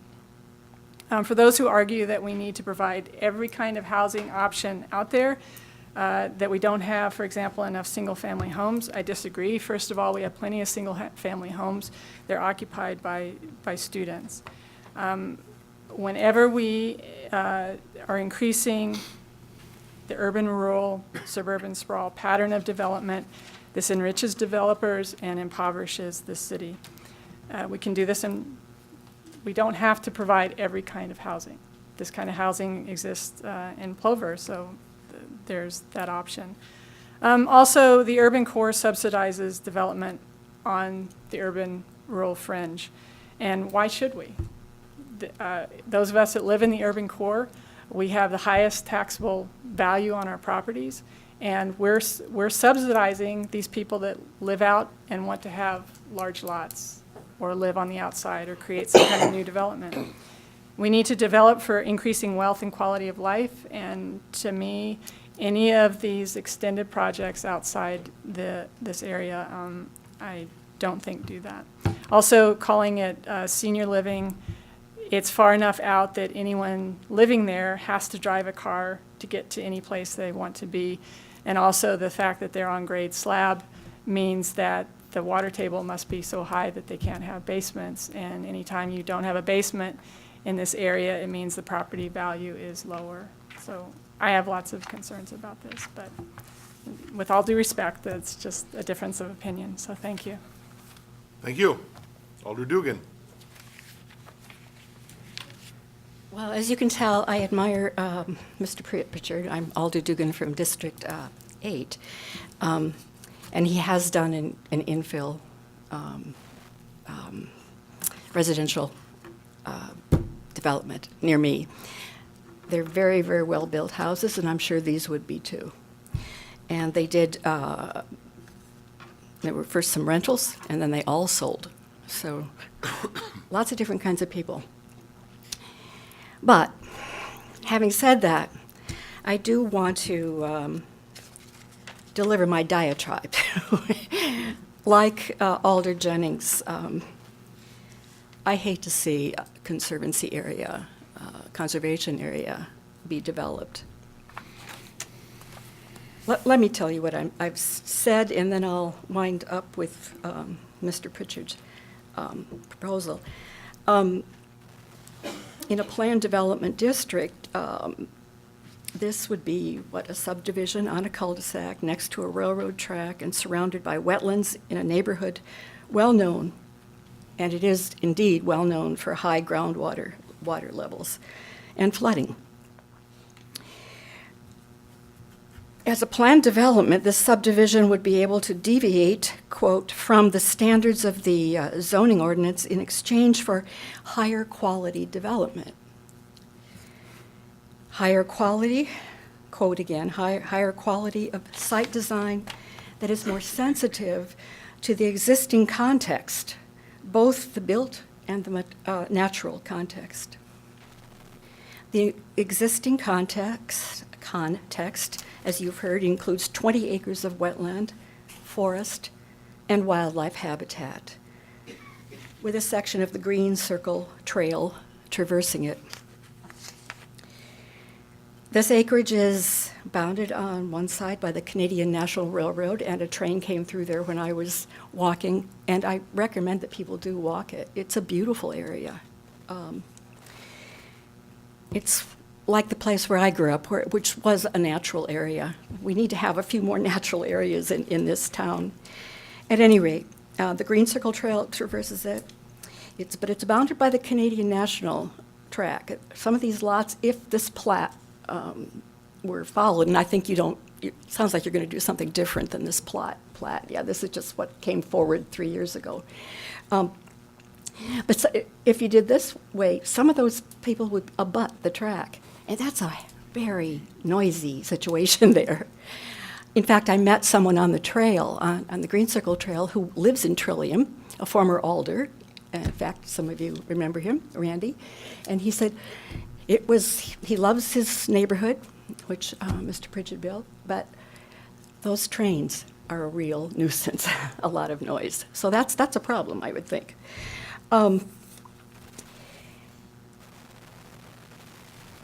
There are a few single-family houses, as you can see, nearby, but for the most part, there isn't too much.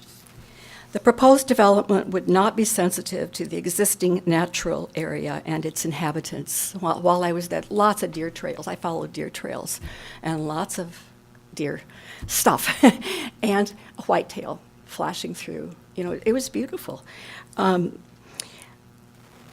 But a good-sized development would not be sensitive to that existing natural area and the creatures that live there, nor would it be sensitive to the future homeowners whose lots would abut the railroad track and the regular noise from the CN trains. I would suggest that the acreage be dedicated to the city for conservancy and a natural area with a green circle and other nature paths meandering through it.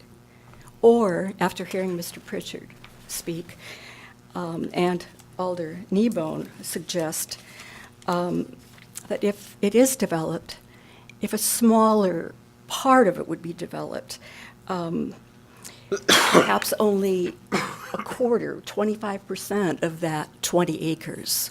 That would be a real conservancy subdivision. 5 acres, small lots, you could easily do that because that's pretty much what was done across the street for me. And then allow the 20 acres as public natural area. So that's what I have to say. Thanks. Thank you. Any other comments?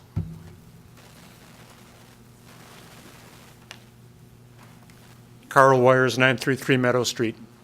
I didn't come here tonight because of this. I came here tonight to listen to the conversation about TID 10. But I think these two conversations are coupled to each other in very important ways.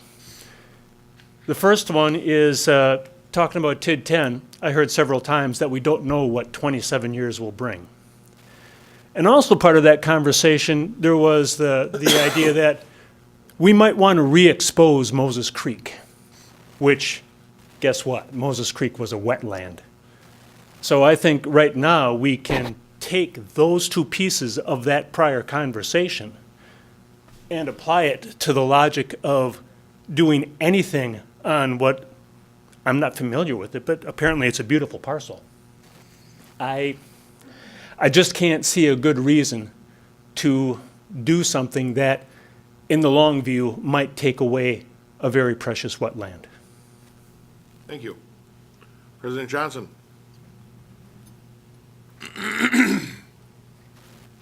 Thank you, Mr. Mayor. Melissa Johnson, District 5 Alder, and I'm reading tonight on behalf of Alder Nabel, who is out of the state. Her comments, they're related, so I won't belabor them. She's not in favor of disturbing the wetlands, and thank you for respecting them and coming up with an alternative idea. And she's also concerned about the railroad tracks. And she said, yes, the ability to cross the tracks is more than a minor annoyance. So that's the understatement of the evening. From my perspective, and I was looking at the DNR wetland map, and I see you have some mapped, I've long been a proponent of conservation design for subdivision. I did a thesis project in college on it, and I think if this is going to be developed, and I love your vision, you know, children being able to walk to school, and it's a lovely vision. But it is a beautiful parcel because I ride my bike through there frequently. And would love to see as much preserved as possible. So an alternative vision, if it's going to be developed, would be much appreciated. So that was mine. The first part was Cindy, so Perfect. thank you. Thank you. Any other comments?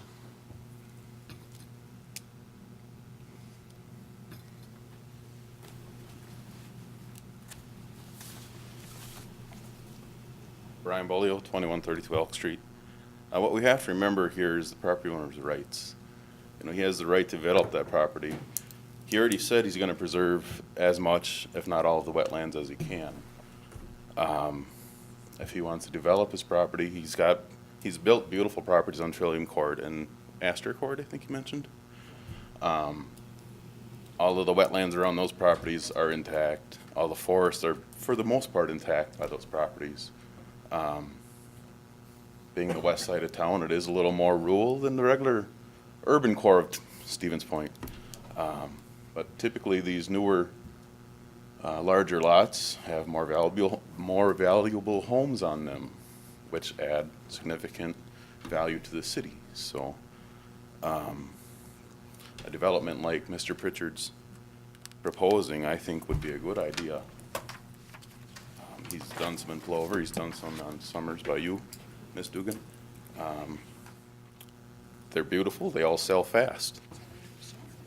And they're rather expensive too, and they all sell pretty quick. You can see on the DNR map where the wetlands are outlined. Obviously, that's not developable on those spots. Would some of these homes be proposed to be raised to have basements for people that want basements?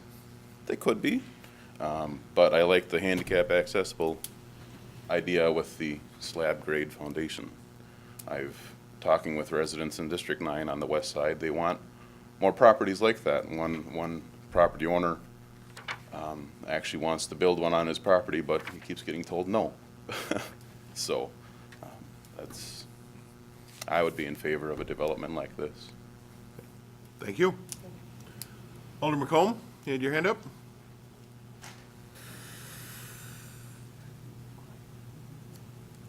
Mary McComb, District 9, Alder. Boy, this is a tough one to think about, and that's what I'm doing now. I'm not making any decision right now. It does provide more housing options for people in Stevens Point, and while perhaps some people might consider it urban sprawl, I don't so much because it is in the middle of the west side. I don't think of it as urban sprawl in the same way that, these horrible urban sprawl cul-de-sac developments are. I like the idea of the clusters.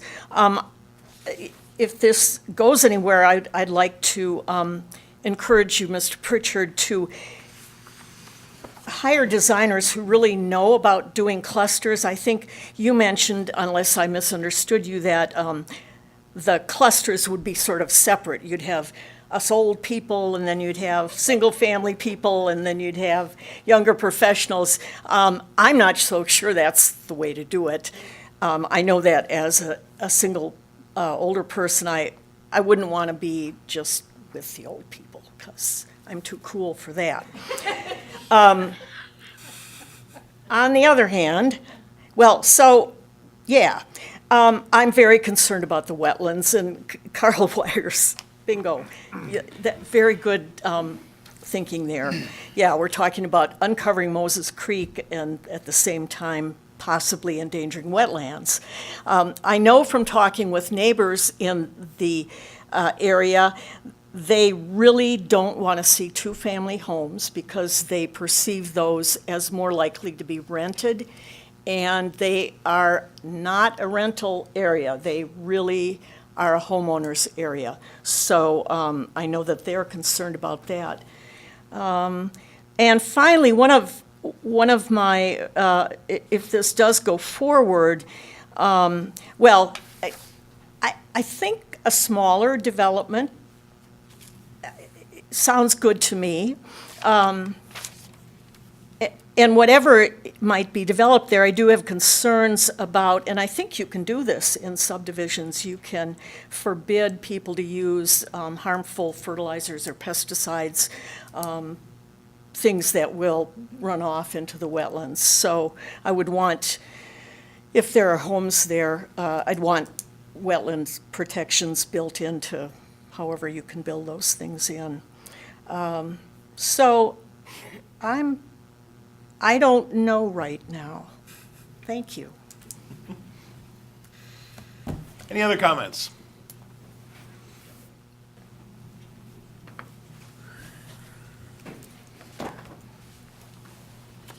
My name is Lynette Kavadik, and I'm at 216 West Pleasant Street.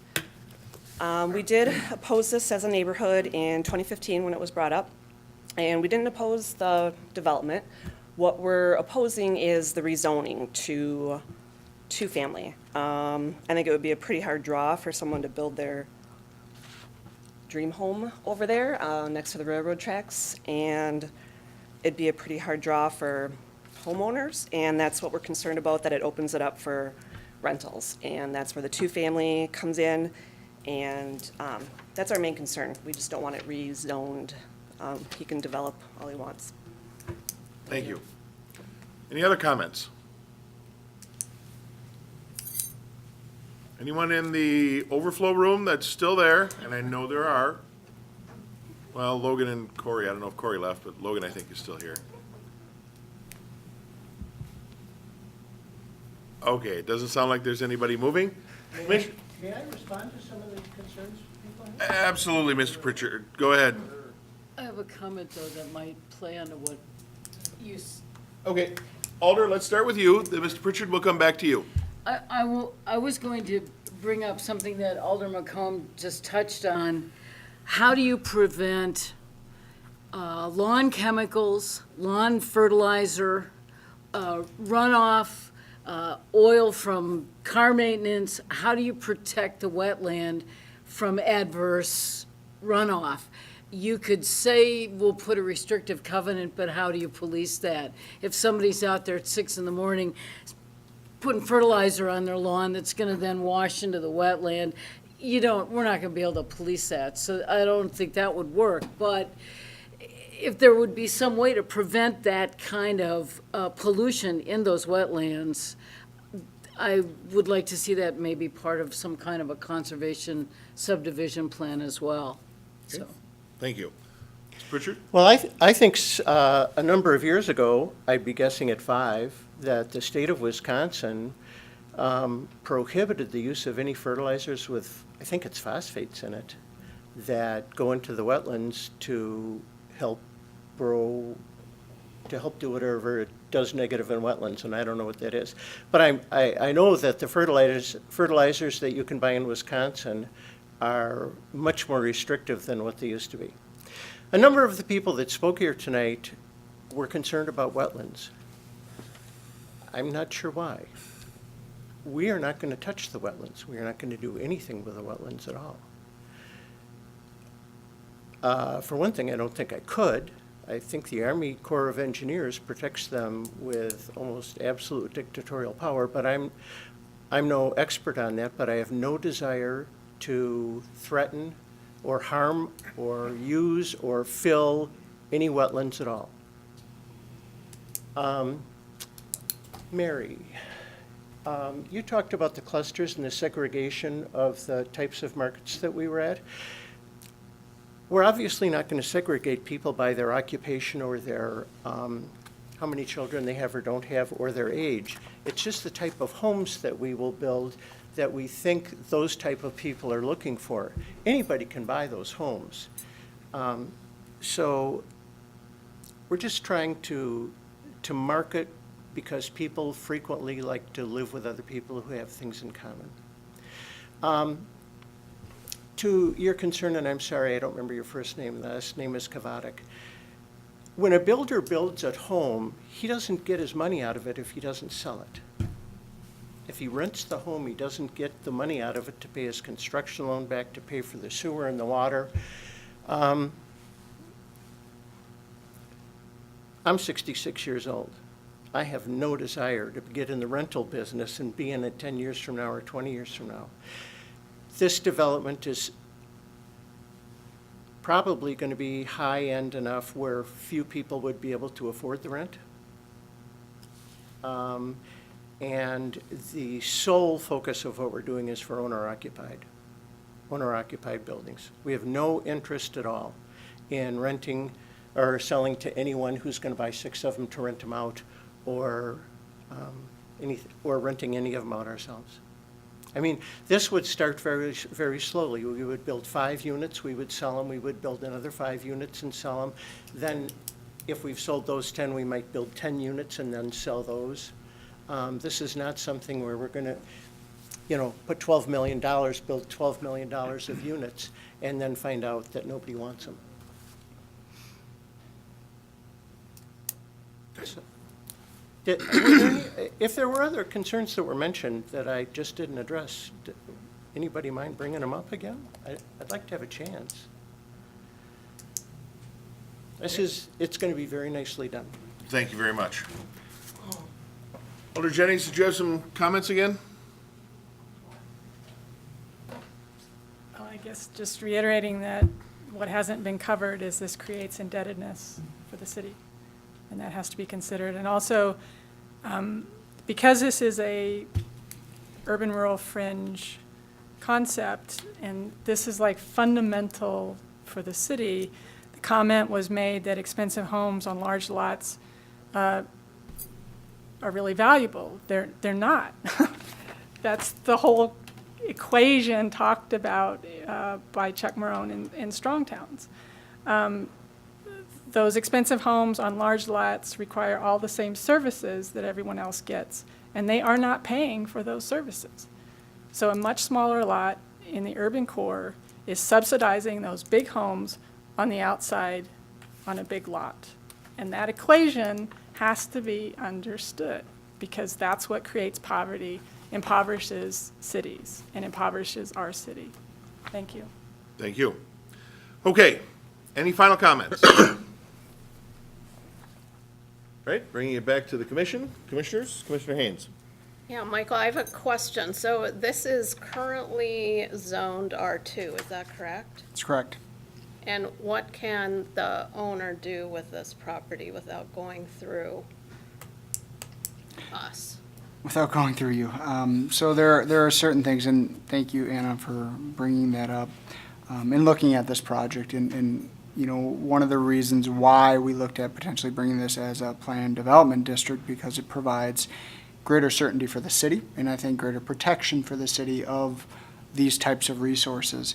There have been a number of changes in the wetland laws that typically have been in favor of developers as opposed to preservation of wetlands. But to answer your question, they could split these lots and develop single-family lots. If they wanted to use private drives, they could do so. They can split them via CSM. They would never have to come to the Plan Commission and do so.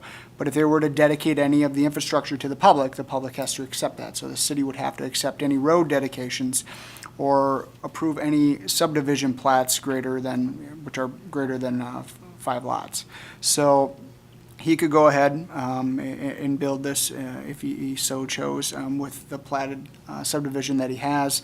The one quirky thing here is that the land is already dedicated to public, but the infrastructure was never put on it. So that's just an odd situation where the subdivision was never built. But I think with this instance, Alder Jennings is right on a number of indebtedness in terms of value, and we just haven't gotten to the point where we're calculating that yet, because we're at the preliminary concept of what really can be allowed. And as we look at that in terms of the number of lots that might be able to be put on here, the number of homes, and then also analyzing what those infrastructure costs will be up front, and then long-term from a maintenance perspective is when we'd start looking at that and whether or not it does make sense or does not make sense for the city to accept that if we were to go down that road. So we're just not at that point, I think, from a financial perspective, and I've been a huge proponent of infill, but also recognize we don't need every single type of housing, but it does help us to provide certain diversity so long as the development does pay for itself. And as part of this process, from an acceptance standpoint, we would review that. If it didn't make sense for us to accept this because the likely tax value or revenue from these homes didn't cover the costs of the maintenance of this infrastructure that we'd be accepting, there'd be no reason for us to accept it. It wouldn't make good financial sense to do so. But what I think we're looking at here is really the ability to create a unique style development that really doesn't maybe exist within the relative area, that may have a different type of focus and create a different style of neighborhood. And that's what I think we're trying to be about, is creating these unique type of spaces, not just your standard subdivision in a farm field at half-acre lots and just marching through. But this could create a really unique development opportunity, so long as certain things were protected, and like the wetlands, and you could do so via the plan development process. The other process, maybe not. And maybe his ability then to fill the wetlands could proceed, but there are certain things that we can and can't regulate. We have certain ordinances that we abide by from regulation of wetland areas, and it may be challenging to regulate to keep the wetlands under the existing zoning. That's why we felt that the planned unit development or planned development district would provide that area of protection for the city, but yet provide some flexibility to the developer where then they could develop on the upland in order to ensure that it is feasible to do this development. Because if you're gonna just throw, 5 homes in there on, a quarter-acre lot, you're not gonna move forward. The infrastructure cost alone will eat you up. So that's why we're analyzing this. That's why we thought it was a good idea to bring forward as a conceptual project review. This was denied in the past in terms of the request for a rezoning to two-family. There was opposition with the two-family. Our comp plan calls for residential in this area. Comp plan indicates residential is single and two-family. But you can look at different buffers and different style of clusters where two-family may be appropriate in certain types of areas to get costs down on construction. It's very expensive to build a home, probably under $250,000 now. It can't cash flow. So that's what we thought the planned development district would provide an opportunity for us to at least start to look at some of these concepts and to see if we can come up with an idea to make this work. But there are so many other things that we still need to look at. We do need to look at costs and whether or not we'd want to take on this area. They do need to consider, maybe they consider doing this a private, possibly, not sure if they will, but that's still part of the conversation that we want to take a look at. But tonight we wanted to get a feeling on whether or not the potential uses of single and two-family and senior and maybe clustering would at least receive somewhat of a nod to move forward with for that planning element. Because recognizing there are a lot of costs that go into this. It takes a lot of time and money to develop site plans and going back and working with engineers to make sure everything is set the way that it needs to be. And if there's not a desire to move forward with that direction, it's better to know that now. Okay, Commissioner Arnson. Just a couple things, I think, but the first one is the utility aspect and the infrastructure.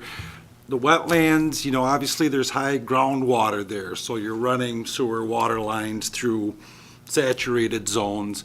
If there are some higher areas there, again, is there shallow bedrock in the area? Is that why the water's sitting up there?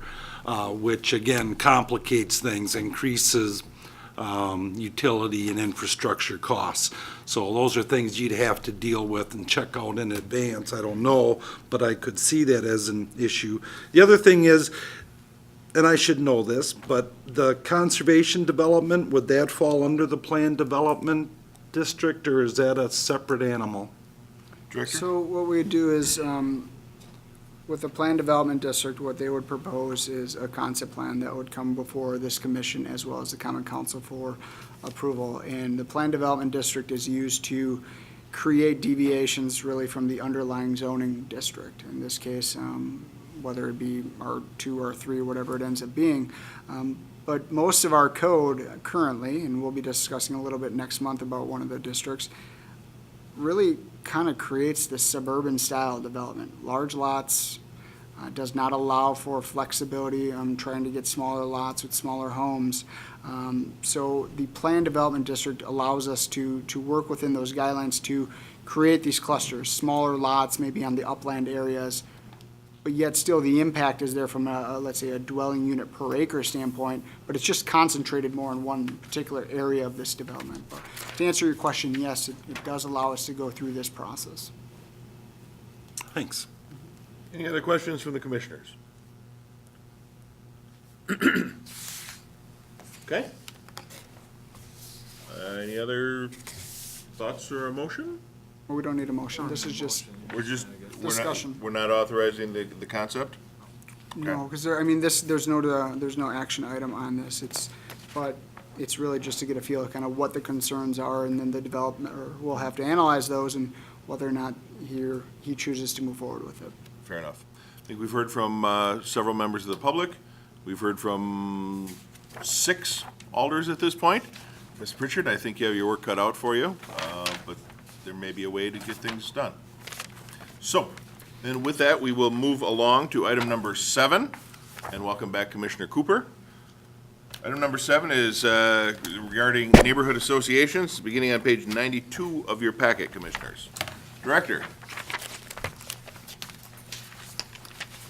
Brought this up last month about our intent to look at creating a neighborhood association, neighborhood group program.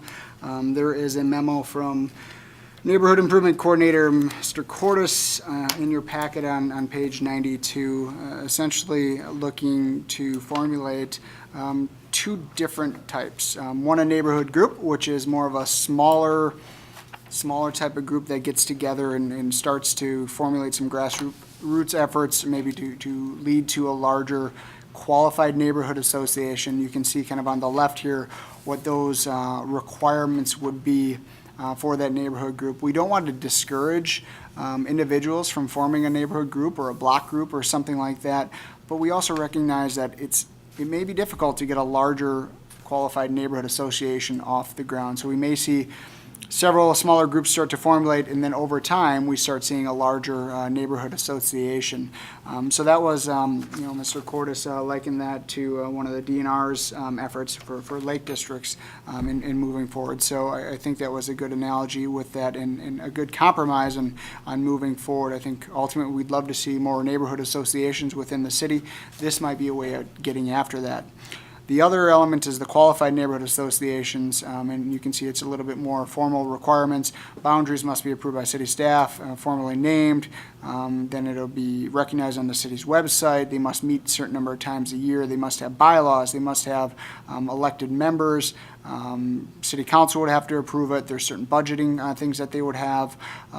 But something then we can move forward with, some of the benefits for neighborhood associations.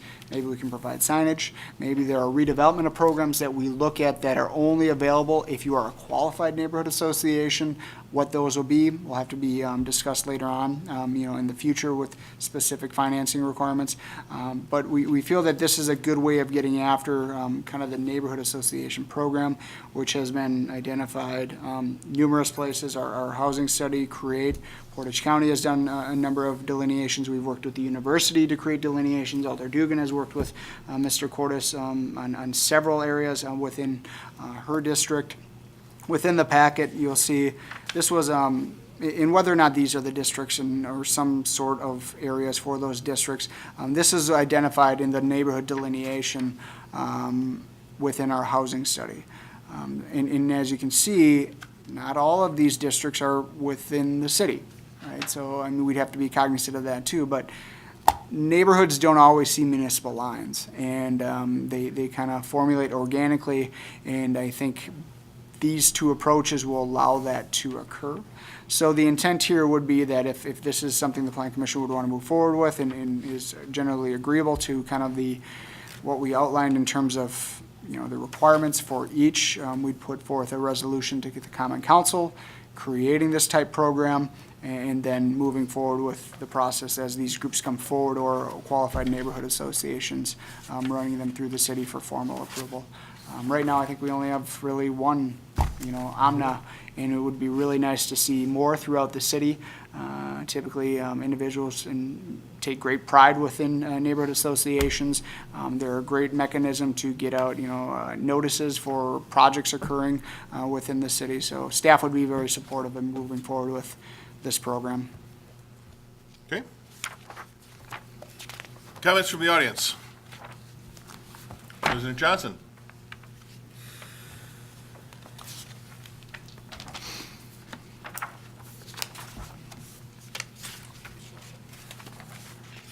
Thank you once again, Mr. Mayor. Melissa Johnson, District 5. I'm speaking on behalf of Alder Nebel.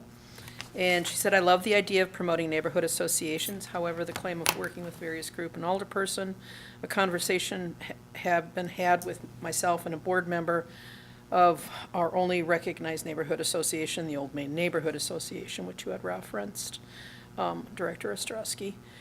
She said she's uncomfortable with the map, the MSA map and its delineation, and you said also that it's not hard and fast. I too was a little concerned about that because, for instance, District 5 and District 3 are coalescing around Emerson Park. And we've quickly become the Emerson Park neighborhood, going as far south as Madison Street and as far north as we can go into the university. So I think it's a great idea. I think having the flexibility, which you do have, to be able to move within that is going to be important, and continue the conversation. So thank you. Thank you. Any other comments? Okay, commissioners, comments, thoughts? Alder Nebo? A lot of big cities are defined by their neighborhoods, and it gives people pride of place, and they have neighborhood festivals and their cultural events, and something to help folks identify kind of makes it feel a little bit more, they're more invested in their neighborhoods, the community. So something like this, I think, is a good idea, as long as folks have a vehicle with which to come together. I think it's a great idea. Thank you. Any other comments? Any other comments? Okay. Last call for anyone from the public? Okay, doesn't seem to be any major objections, so I think we can move forward with the program. So recommendation? Motion for a recommendation to move forward. I will make that motion. Thank you. With the I'll proposal as Seconded by Commissioner Arntzen. Any further discussion? Hearing none, all those in favor signify by saying aye. Aye. Any opposed? And that is approved. On page 94 of your packet, Commissioners, you will find a new and improved parklet ordinance. We've been talking about this for a while. It's had a couple of, dry runs with some day or weekend events. So we're bringing this back in the form of an ordinance to make this a little more permanent. Director. Yeah, so we've got the draft ordinance. This would go in chapter 16. The draft ordinance is in your packet on page 94. The document that you saw previously, we feel is better to be as a parklet handbook, not necessarily within the ordinance. Some of those regulations may be flexible in terms as we move forward, and similarly what we've done with like sidewalk cafe licenses. A lot of those regulations then are regulated by certain departments within the city. But this would really be the structure within the ordinance that would allow parklets to form. And then we would, specific regulations and guidelines that we would have would be outlined in the handbook that we're currently finalizing as well. So this is the specific ordinance that we would recommend approval. We've taken a lot of the comments and I think it's been a very good discussion. It's gone several months. I think we've gotten a lot of good comments from varying different parties, downtown business owners, some of the concerns. I don't think we're going to get 12 parklets to start this year, but I think we will slowly start to see, hopefully, this program get on its feet and be very successful within our downtown as well as the south side area. Two areas that we focus on are going to be the downtown and south side because those are the areas that would be available for the parklet program in areas designated as the downtown or central business district B3. So. Okay. Comments from the commissioners? Sounds good. Comments from the audience? Okay.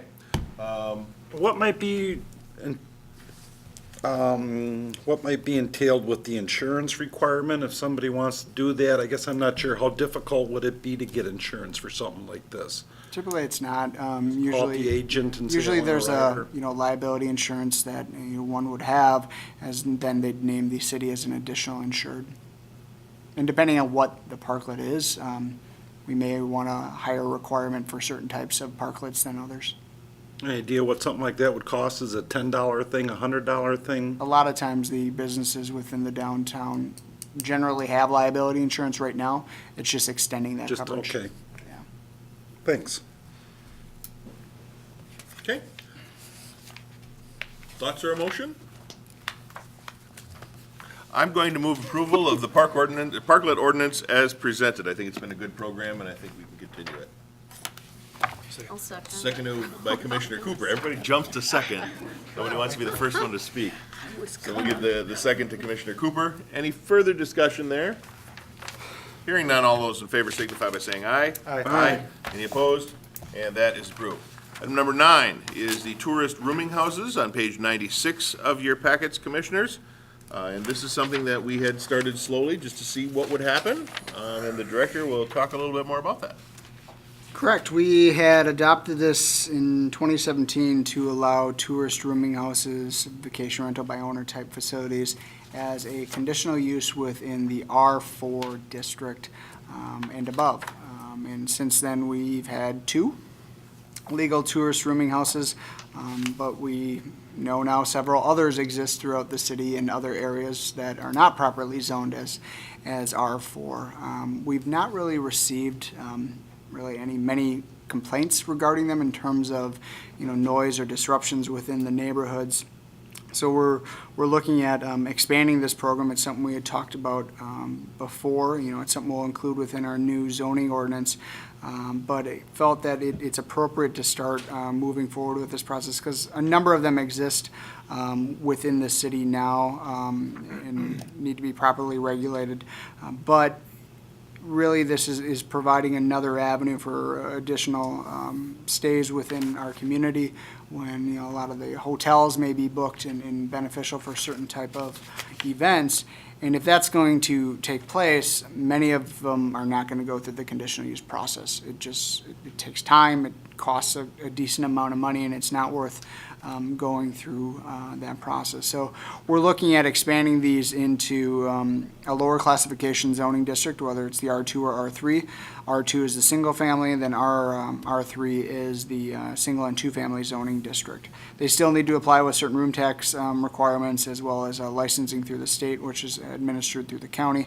But three things that we could go forward with recommending from my perspective in looking at this in terms of an option. I'd be probably more in favor with number 2, but we could do tourist rooming houses allowed as a conditional use in the R3 single and 2 family zoning districts.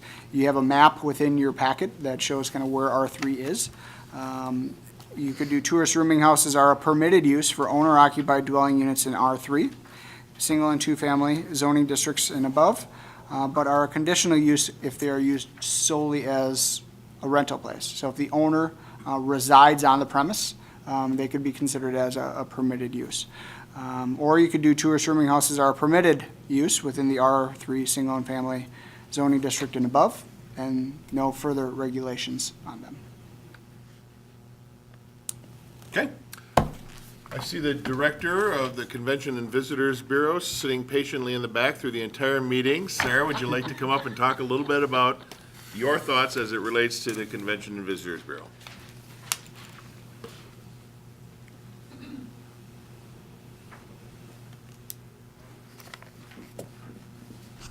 Thank you, Mayor. Sarah Brish with the Stevens Point Area Convention and Visitors Bureau, 340 North Division. Thank you for saving the best for last, outside of Michael's reports coming up.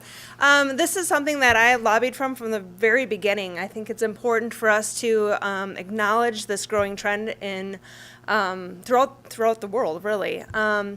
Just last week, Airbnb put out a report that said that they had their half a billion folks have cycled through their program and have rented homes throughout the world. So it's something that continues to grow. It's a relatively, new company. Just 10 years ago, they launched, and already, again, a half a billion people have rented homes across the globe.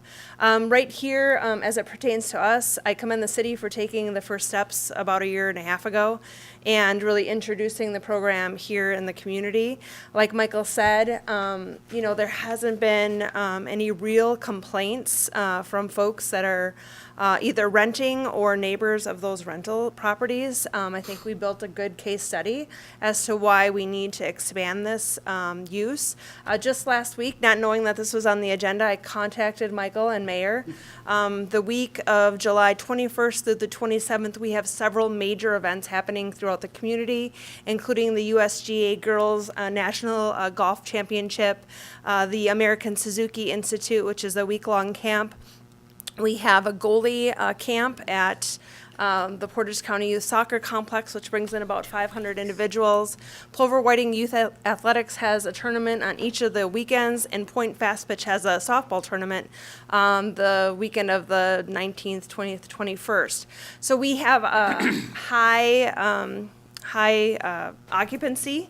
And we know that teams and families that are coming in for some of these events are having a struggle finding rooms. So cases like that, we need additional lodging rooms here in the community. So I would support expanding however you decide to reword the ordinance. I think would be favorable for this. Again, it's a growing trend. It's something that's not going away.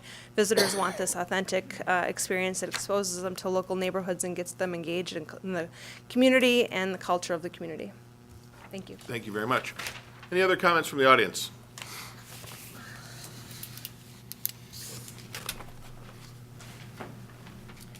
Susan Kerbel, 1925 Church Street. I approached you guys a couple years ago regarding doing my house as a VRBO, and at that time, you decided not to extend the conditional permit, and I just wanted to reiterate that I would like to continue doing that, or not continue, I'm not doing it yet, but I would like to do it with a permit.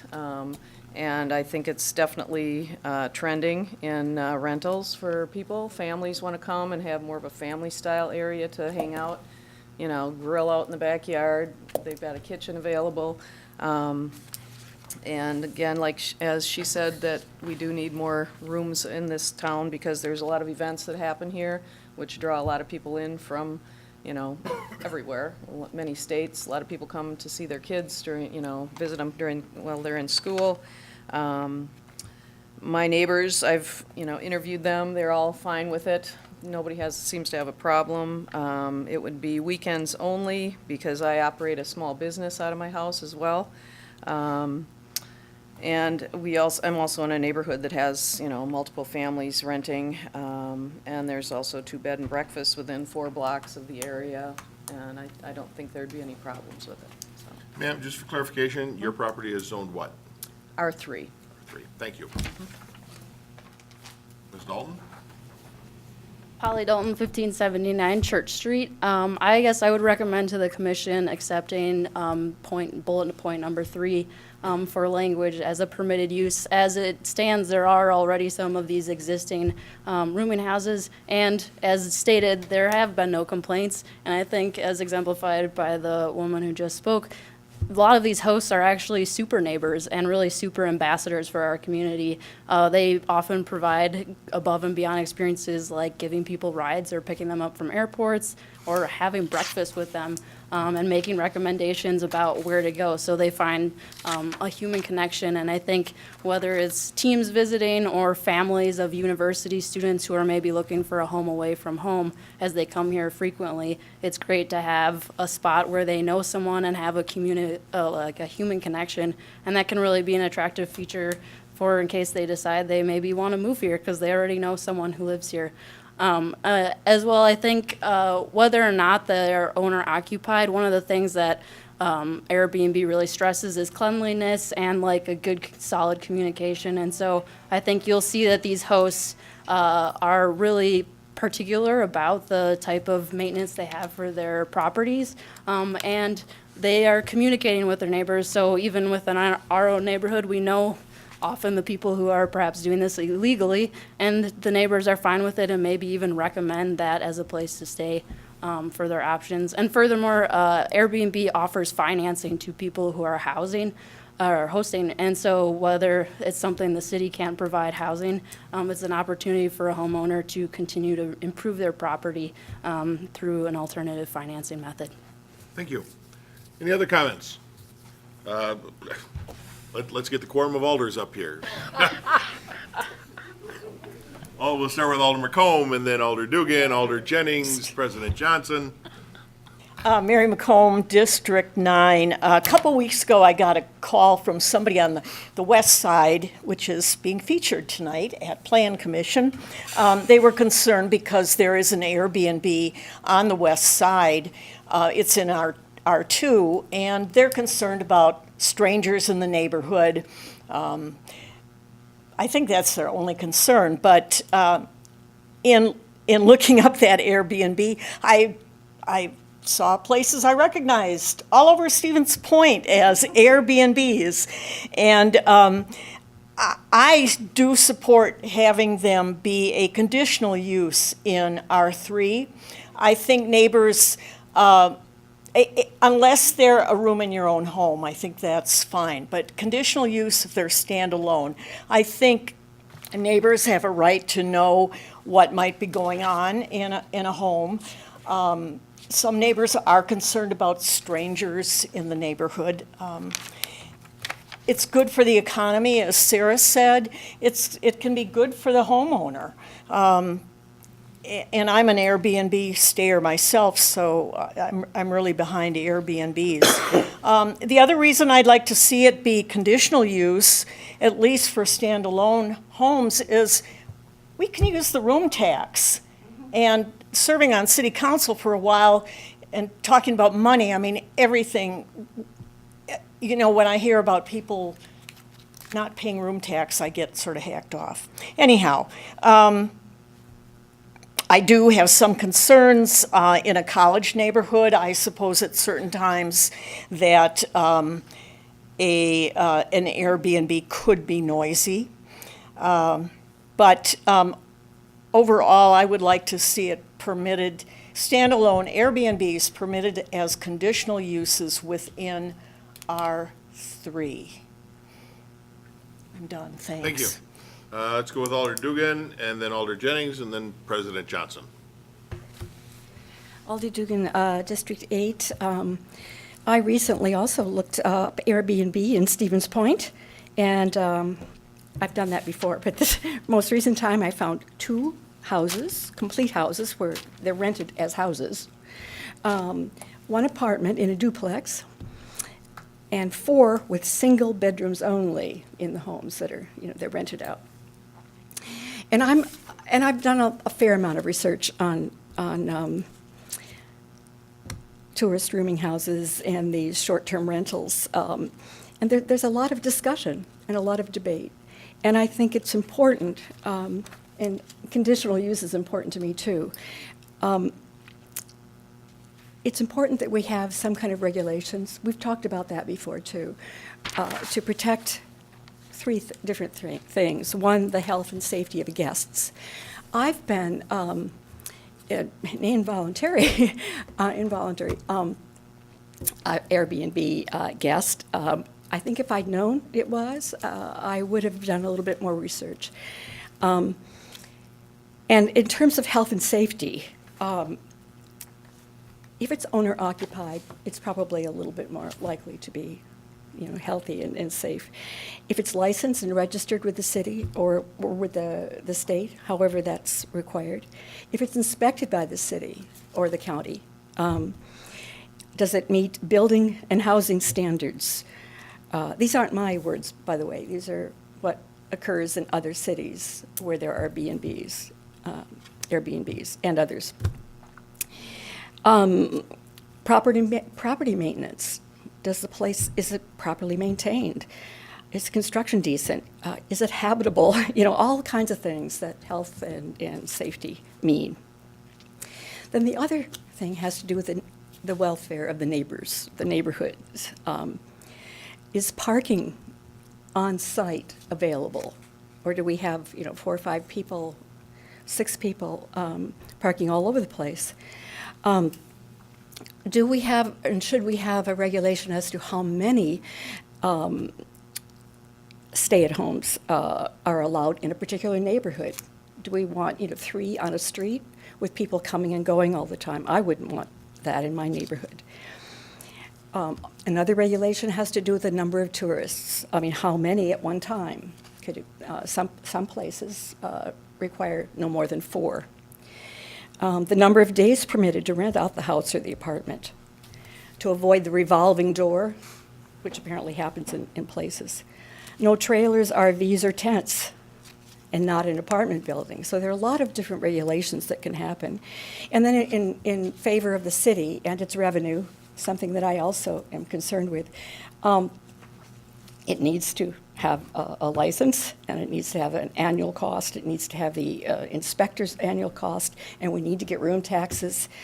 And another thing that some cities require is the maximum earnings by the host. That's an interesting idea. They put a limit on how far you can go. Otherwise, you've got people doing this all over the place and making a great big business out of it and really exploiting, I think, a city. So I think there are a lot of things for us to look at. I'm certainly in favor of going ahead with this recommendation now, particularly in the conditional use area. But then I think we need to write some regulations.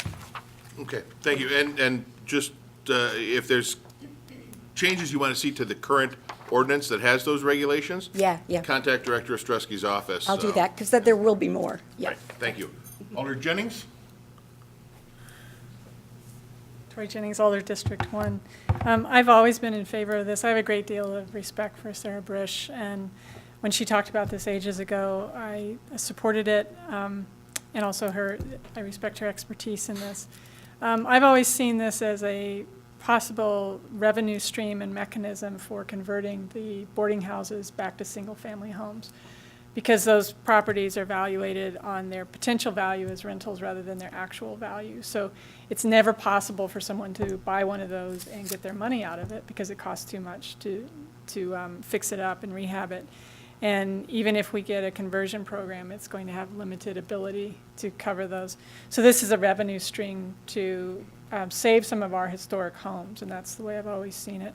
I agree with, in terms of the regulation and collecting the room tax, that definitely needs to be there. Just one thing I'd like to add as a consideration, the concern that I think this would be the shared concern in District 3, but District 1 and 3 have the greatest impact from students. And you might consider a radius around the university where this could not take place, just because those homes are deteriorated. Many of those homes are in a deteriorated state, so somebody coming in may not want to stay there anyway, and they might be sold a bill of goods with their stay, but just the potential of it being exploited by landlords. So that would be my suggested consideration. Thank you. Thank you.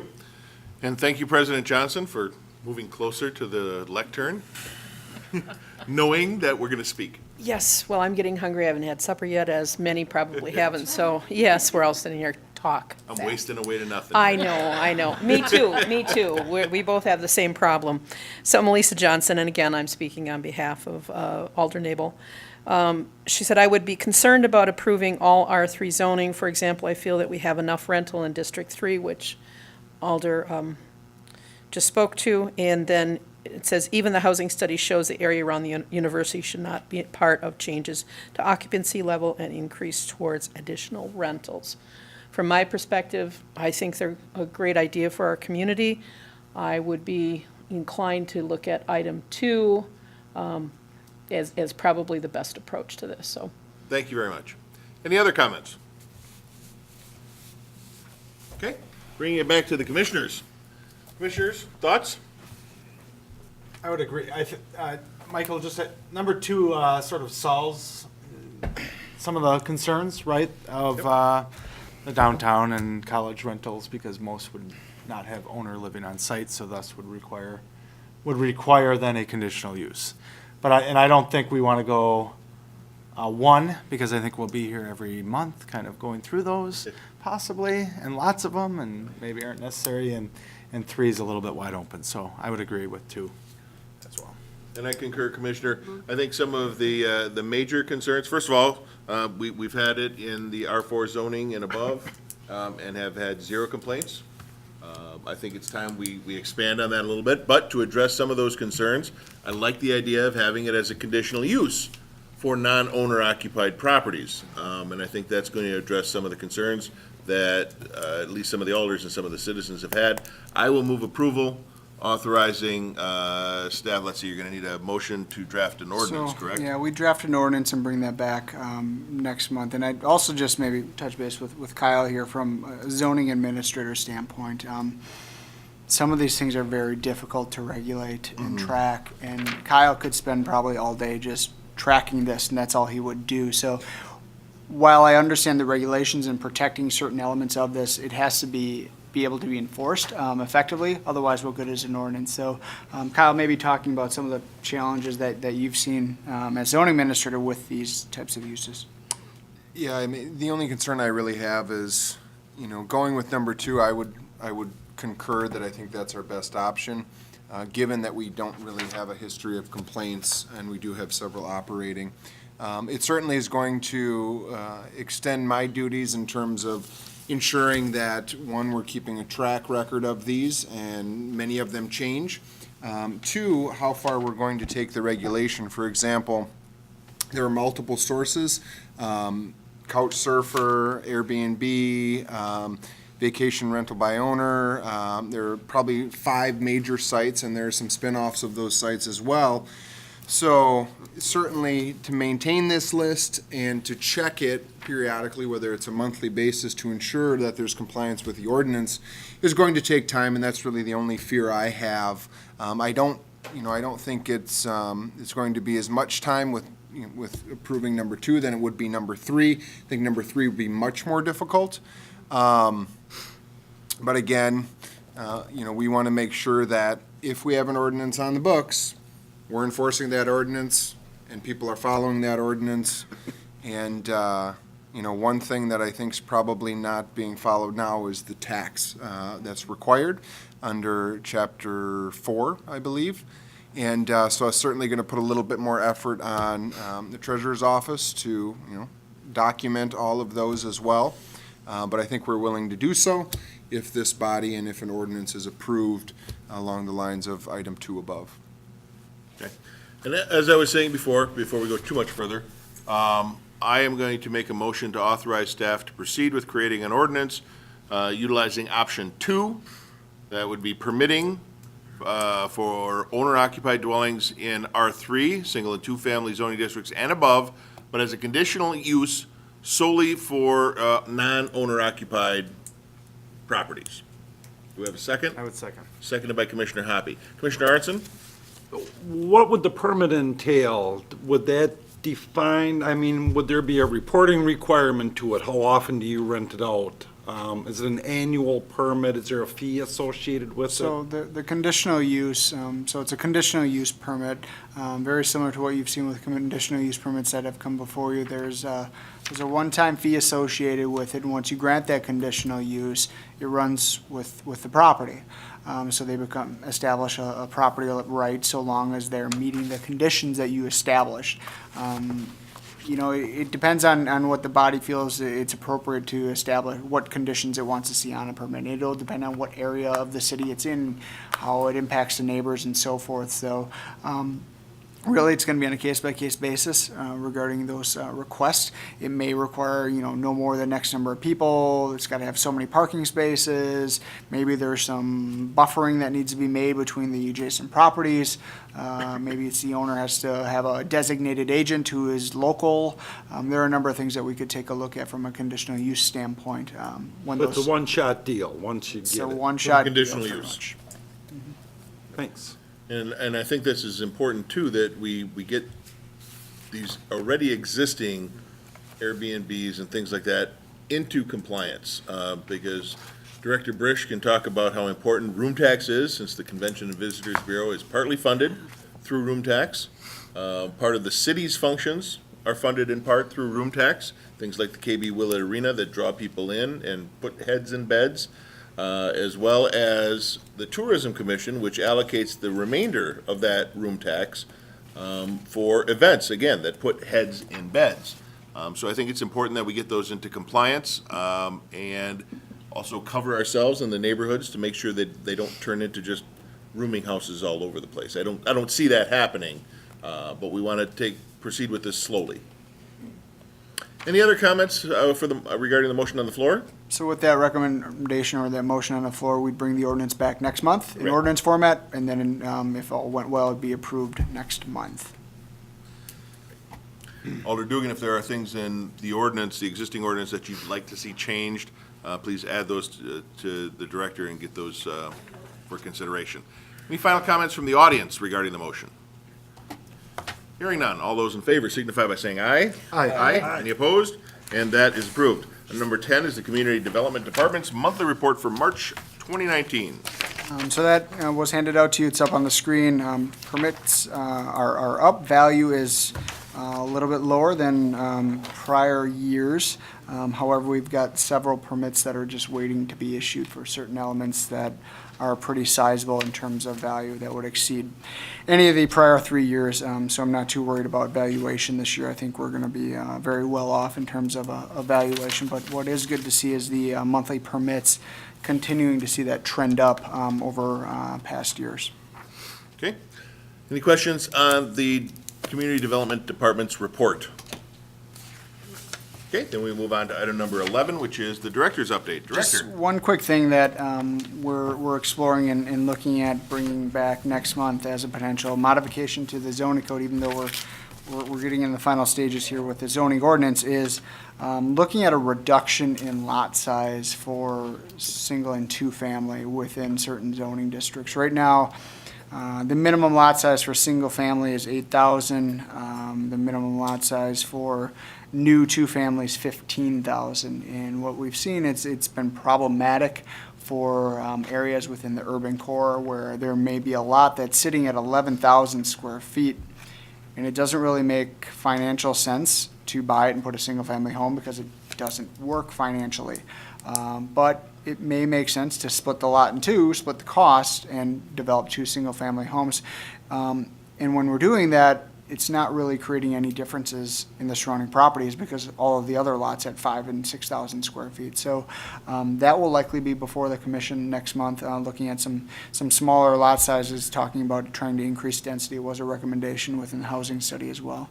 And then just, again, we working on the comp plan, we received the final draft. Some of the numbers were a little outdated, so we had the consultant go back and update the charts. So they just got us those this, I think, Friday. So we're going to review those, and those should be in front of you shortly. Okay, thank you very much. And with that, our agenda is exhausted, and we are adjourned at 8:36.